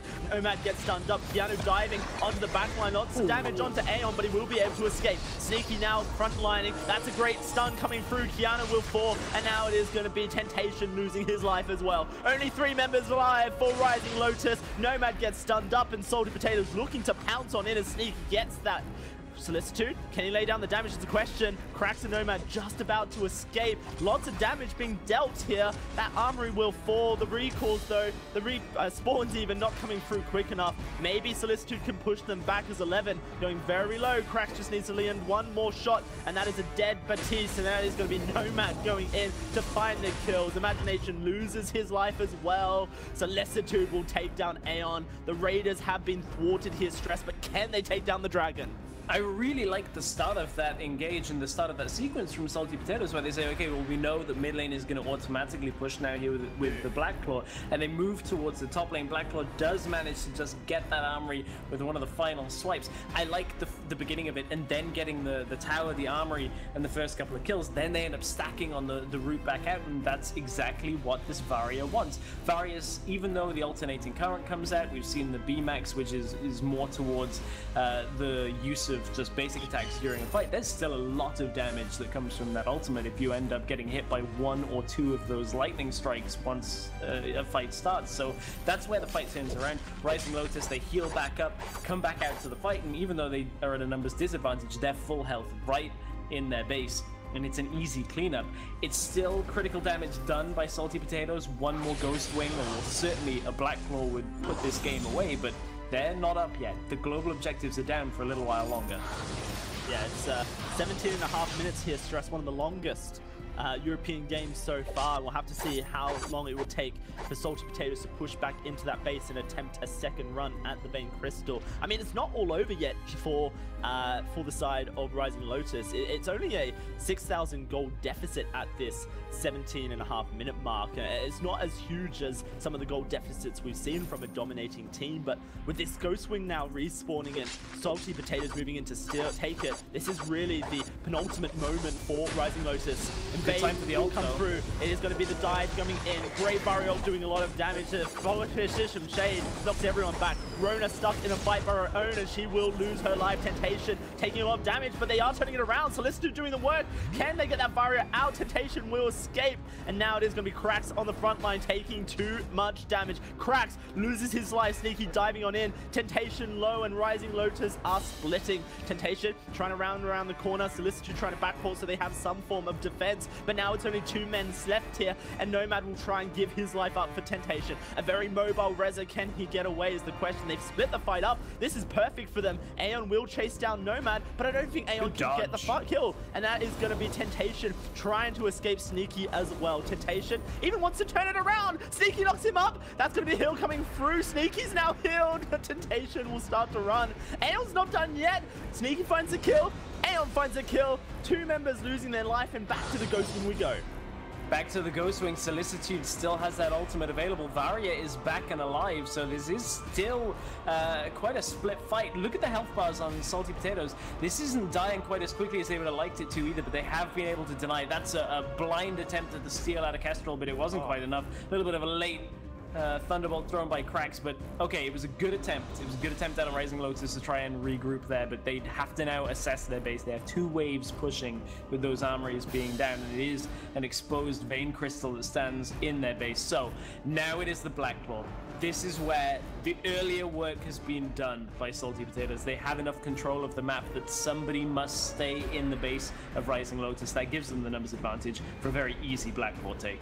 Rising Lotus are actually moving forward. Here comes that barrier. Potential, still potential. Can Krax find it? Comes down, will be secured by Salty Potatoes. And now Rising Lotus have to start moving away here. This is it. Black Claw pushing mid. Salty Potatoes roaming top, looking for the fight. Invade comes through. Nomad trying to find it. 11 taking some damage. Good Fearsome Shade gets blocked this time, and it is going to be the carry starting to escape. Imagination on the backside trying to escape, but I'm not sure he'll be able to. Temptation takes him down, and Kianako gets out of the fight alive. Solicitor dived on by Sneaky, is able to escape with that active camo stun sub. 11 dead. Sneaky going low. It is going to be Aeon losing his life as well in just a second. Rising Lotus have done it. They've taken the kills. A 3 for none, and now they have to backport. Black Claw is on their Vein Crystal. Yeah, Black Claw on the Vein Crystal. They're trying to stop the rest of the backports here. I think they should be able to do it. Black Claw doesn't actually attack the Vein Crystal that quickly. It doesn't do too much damage. It normally needs that support, so they will be able to clear this out. And that was a nice attempt out of Salty Potato to delay the fight, but Rising Lotus assessing that they must get the fight started, must get the kills, and that's exactly what happens. Nobody from Rising Lotus ended up falling on that engage, and they're able to fight back against Salty Potatoes. This is one of the most even games we've had here of the preseason Invitational. I might be mistaken, but this might be the first game that's gone over 20 minutes as well. I certainly feel the same way, Stress. 21 on the clock right now, and both these teams still battling it out. Rising Lotus, so many signs of light, so many great dives being set up by Nomad Vagabond, and it really is just Imagination being left out to dry. Their composition, Salty Potatoes, they need to keep Imagination alive. They've got that Grace, they've got that Baptiste, they've got that Cruel. Like, how many more tools do you need to keep a Celeste alive is the real question. It could be Rising Lotus out here. Nomad is not with them. Good damage comes out. Fearsome Shade stops the fight. Class actually is AFK in the top side. That's not going to be the best thing for Salty Potatoes. A potential disconnect on that Lorelei makes things very difficult for them. Rising Lotus just giving another chance, and it is going to be Keanu not actually taking down the Lorelei. Sportsmanship will come out for now, at least from Rising Lotus, but they know that there is an AFK on the side of Salty Potatoes, and this is where things become difficult. They are going to stop, they're going to take Class down. He's holding up the minion wave. It's something that you don't want to happen. That's going to be him sent back to base. A 5v4 with Salty Potatoes now. Ghost Wing spawning and Nomad escaping. Sneaky's diving in. They want to take this fight. It is going to be a number deficit. Can they do it is the question. Sneaky all by himself, starting to back away in Temptation and Keanu diving onto the backline here. Imagination is safe, but I'm not sure I can say the same for Sneaky and Aeon. They are taking so much damage on this front line. Rising Lotus will take down Sneaky in just a second and turn straight onto Aeon. 2 kills for them. Imagination now running. Looks like he should be able to survive, but Rising Lotus not taking any prisoners of war here, going straight back to the Ghost Wing, potentially to try and take that buff off the map. Oh, and in such an important moment, the numbers disadvantage hits Salty Potatoes, but at this point, Rising Lotus say, hey, we fought hard to get back into this game. We need to keep looking at how we can play this out. And Salty Potatoes trying to look in for some kind of steal or engage on the backside, but this is still a 5 versus 4, remember. There's only 2 members of SP looking around that Ghost Wing, trying to delay the push here, trying to stop Rising Lotus for as long as possible to try and get Lorelei back into this game. But Rising Lotus, from being pretty far behind, I think they're about 8,000 gold down at one point. Only 3,000 separates, but the player is going to make the difference. It's the 5 versus 4 that really is going to have an effect the longer this situation persists. I mean, it's such a shame for Rising Lotus because their defense and their play so far has been astounding. Their ability to turtle this out has been so great against Salty Potatoes, but now with this 4v5, that's always going to be lingering over their heads, especially for Salty Potatoes. And Rising Lotus, well, they're not going to, you know, cry. There's no point crying over spilled milk here. It's just time to take the advantage they have and see if they can't rub it in. Black Claw will spawn here. Salty Potatoes not really in a position to try and take this one away, but they can defend. And look, Class is back with an Echo and a Crystal Infusion for himself. Chances now for a proper 5v5 fight, but this time Rising Lotus is going to be the forefront of it. Black Claw and Ghost Wing are theirs. They have the opportunity to push down mid. And that's the important thing here, because a Ghost Wing and a Black Claw kind of isolated aren't enough to win this game for Rising Lotus. They still need to win a fight to actually push through. This Black Claw won't win and get all the way to the Vein Crystal. It will get taken down. That outer mid tower is still standing. That's how far ahead Salty Potatoes were at the beginning of this game. So they're able to just let it go over. It wasn't do or die. Nomad's trying to go in. This is going to be the Fish and Shade, knocking them all around. Class at the back line, just dealing damage with that ultimate. It's so messy. And look at the damage coming down. Mario's blowing them all up. That's going to be 2 kills coming through for Class, but he gets taken out by a Solar Storm from Imagination. Nomad says, let's go back in. I'm going to try and win it all. Solicitude takes down the turrets and 11 is left out to dry. Tries to escape, but he cannot. It is only 2 men standing for Salty Potatoes. A 3-man push with this Black Claw here, and it is going to be Temptation recalling to make sure the Vein Crystal is left alive. That Armory potentially going to lose its life. Imagination and Sneaky going to really do their best to push Rising Lotus off it, and it will be the Armory surviving. But that was a 5v5 setup. Coming out of Nomad once more, the dive is seeing so impactful for Rising Lotus. Yeah, the dive, the team fight, just coming from cracks. That damage was insane in that fight. A lot of members of Salty Potatoes stacked upon each other, and that was really where this Varia can shine. We've talked about Varia being picked into the Celeste and having the better late game, the better damage in the team fights the longer the game goes, and that's exactly what we're seeing. That time Class was in the fight by the end of it, so at that point it wasn't necessarily a 5 versus 4, but we are in a pause now, potentially still Class having some issues. This game is right down to a knife's edge. One fight will win the game for the winning team either way. Yeah, this is essentially coming down to that last fight, and it has to be more clean for Rising Lotus than it does for Salty Potatoes right now. Rising Lotus always have those minion waves pushing against them. Those armories down mean that they do have to deal with the top side and the mid side, and it's really difficult to deal with both when you're trying to keep Salty Potatoes at bay.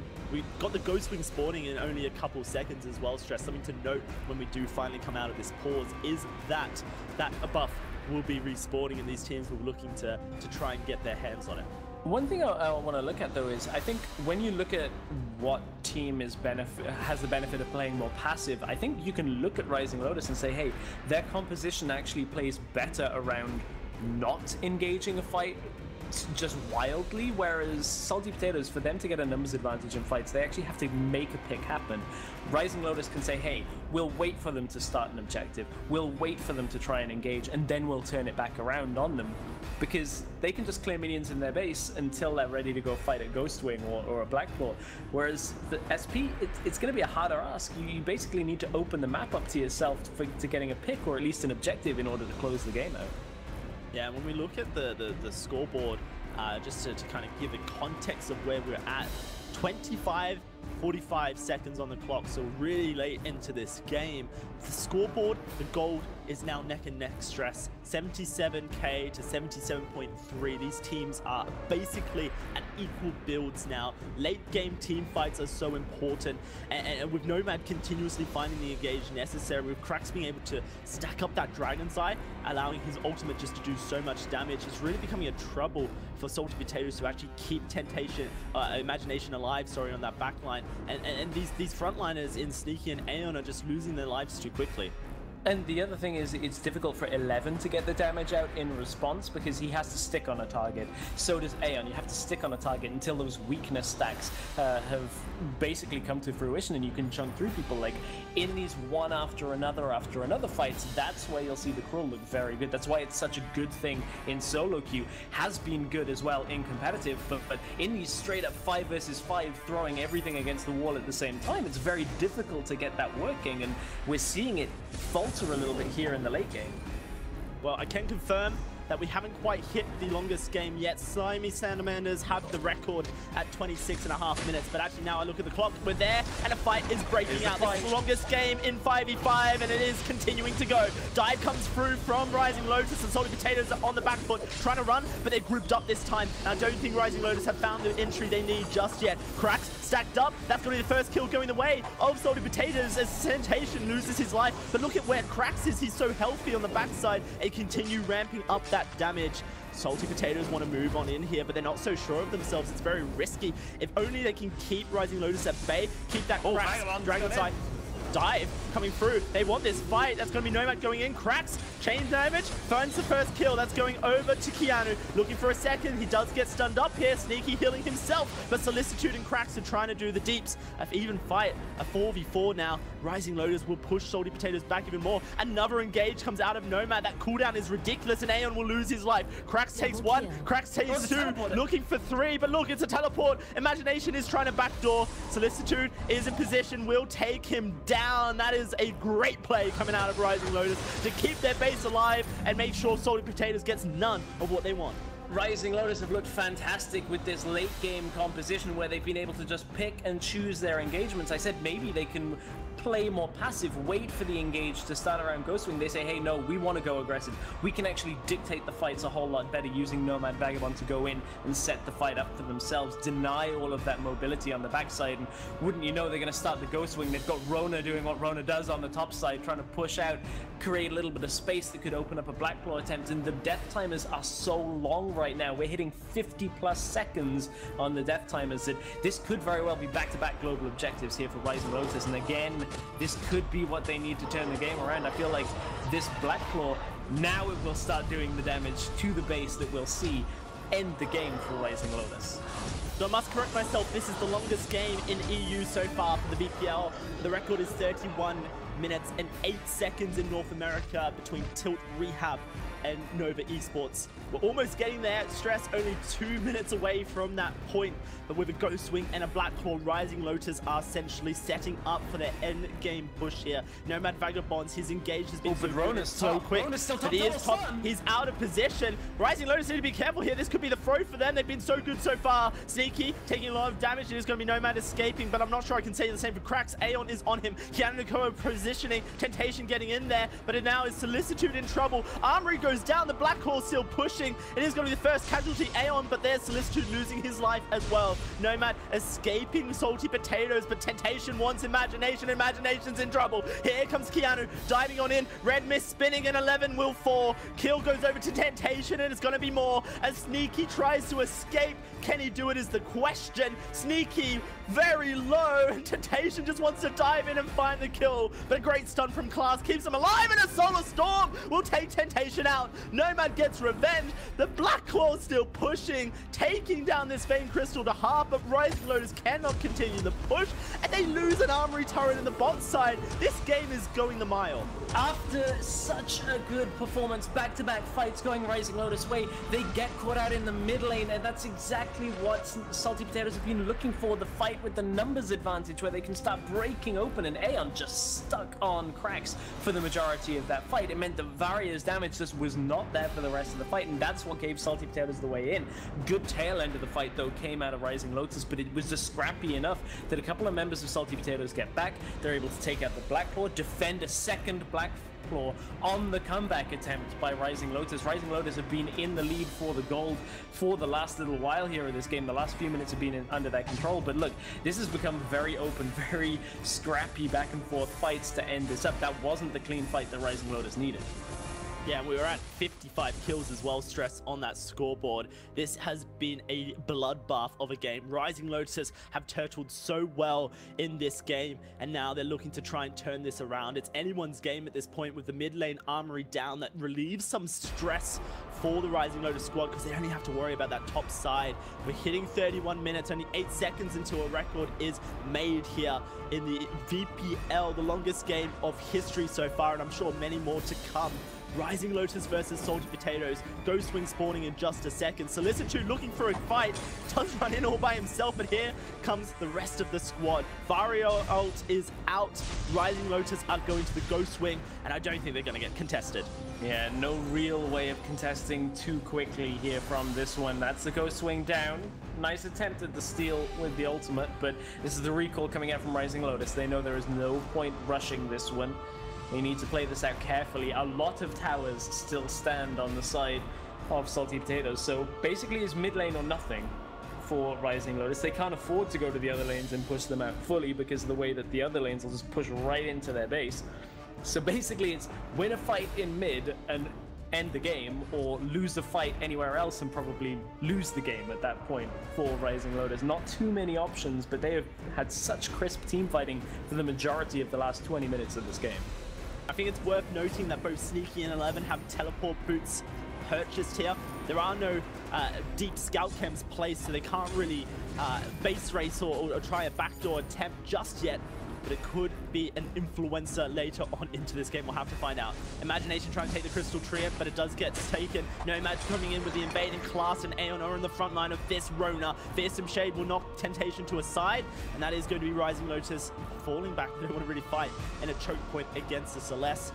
Going to fall back, push down that bot side wave, and the Black Claw, she's about to come back onto the Sovereign's Rise once more. Is this number 4 or number 5 of the game? The fact that we're even saying that. We have had games today that it didn't even spawn the Black Claw, and yet this is like 4 or 5 in this game. The last 2 have gone over to Rising Lotus at least, and 5th one... Basically, Salty Potatoes have to fight this. Now they're in a position that Black Claw is so detrimental to what was previously a lead in the game. They have to find a pick. They have to get this going. And Rona is top lane again. This could very well be another situation where the numbers advantage is working in their favor. She has to go and push that wave back, otherwise Salty Potatoes will just sit and wait for it to push to the top side. But this is their maybe chance to go if they can find somebody with crowd control. First time that we've had a Black Claw spawn and the Ghost Wing buff has expired for this match. The 5th Black Claw could be the most influential one. Cracks just bursting down Imagination, and Nomad is going to jump in. Kiana Nakoa trying to get onto that backline, and so is Solicitude. Gets stunned up by the crew. Is in a bit of trouble. Imagination all by himself. Fearsome Shade keeps him alive. Imagination, can he survive is the question. That's going to be Solicitude taking down the crew, but Imagination will lose his life. A 1-for-1 trade so far, and Salty Potatoes are on the wrong side of the map. Nomad's going to jump in, cut off their escape. Solicitude's just trying to do the damage as Cracks dives on in. He is just cutting them off. Can they stay alive is the question. Salty Potatoes as Cracks trying to do the damage, trying to chain the lightning. It's Sneaky on Kiana Nakoa, but Solicitude finds the first kill, finds the second kill. Imagination, last man standing for Salty Potatoes, will lose his life in an ace for this game. 34 minutes, and what can Rising Lotus do with it? Rising Lotus have turned what looked like a sure loss right the way around. The turtle all the way back nearly 20 minutes ago on their Vein Crystal. They're even going to ignore Black Claw. They don't even want the minion wave to push because they're just going to run run through. 50 seconds still on Sneaky and 11 Imagination. At this point, this is a one game. They have turned this game around and they're going to try and secure third place for themselves. Incredible stuff from Rising Lotus here, taking this game from the depths of hell. The Phoenix has risen, and Rising Lotus will find a win over Salty Potatoes, shoring up that tie for third place. Rising Lotus and Salty Potatoes sitting on that position. A well-fought battle at 34 and 53. That is an incredible game coming out of the squad of Rising Lotus. Wow. Wow.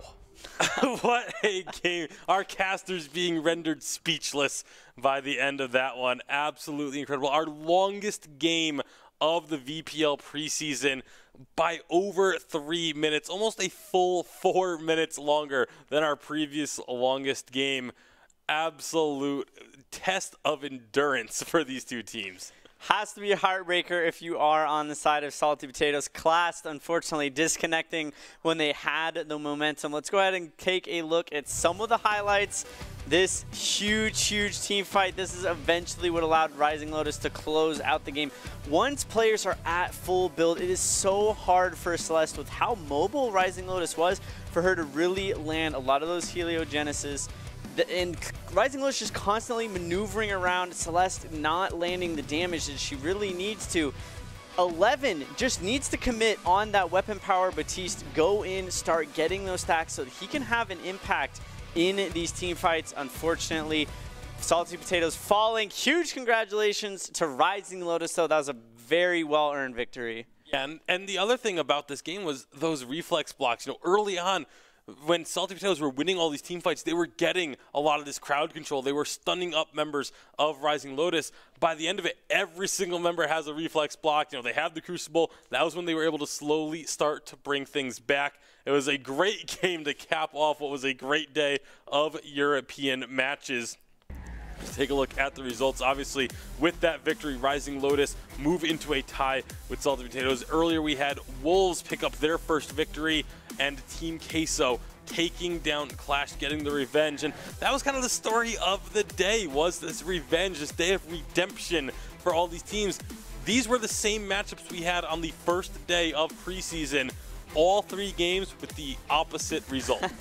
All these teams looking hungry for redemption, coming back, making sure that they know that their opponents are deserving of their victories. That's it for Europe. We have a lot of exciting stuff coming up in North America later on today. Taking a look at that schedule, Tribe until Rehab going to kick things off. Then TSM takes on Slimy Salamanders, and then Vision Gaming versus Rogue to wrap up the day. Definitely a lot of exciting matchups coming up there. Yeah, absolutely. And, you know, we've gotten to see, we've talked a lot about Malene and, you know, the effects that she's going to have on the pro scene and on the game. But, you know, something we haven't really talked about is the effects Malene has on the community as a whole. And a lot of our community members took to their artistic talents to showcase what they can do with Malene. A lot of exciting, some gorgeous artwork being created by our community members. Huge shout outs to Kawhi-kun, Skyfu, and Elesner26. Thank you so much for allowing us to use this fan art on the broadcast. Incredible work for all of you as well. Hope to keep seeing more community members. Keep the fan art rolling.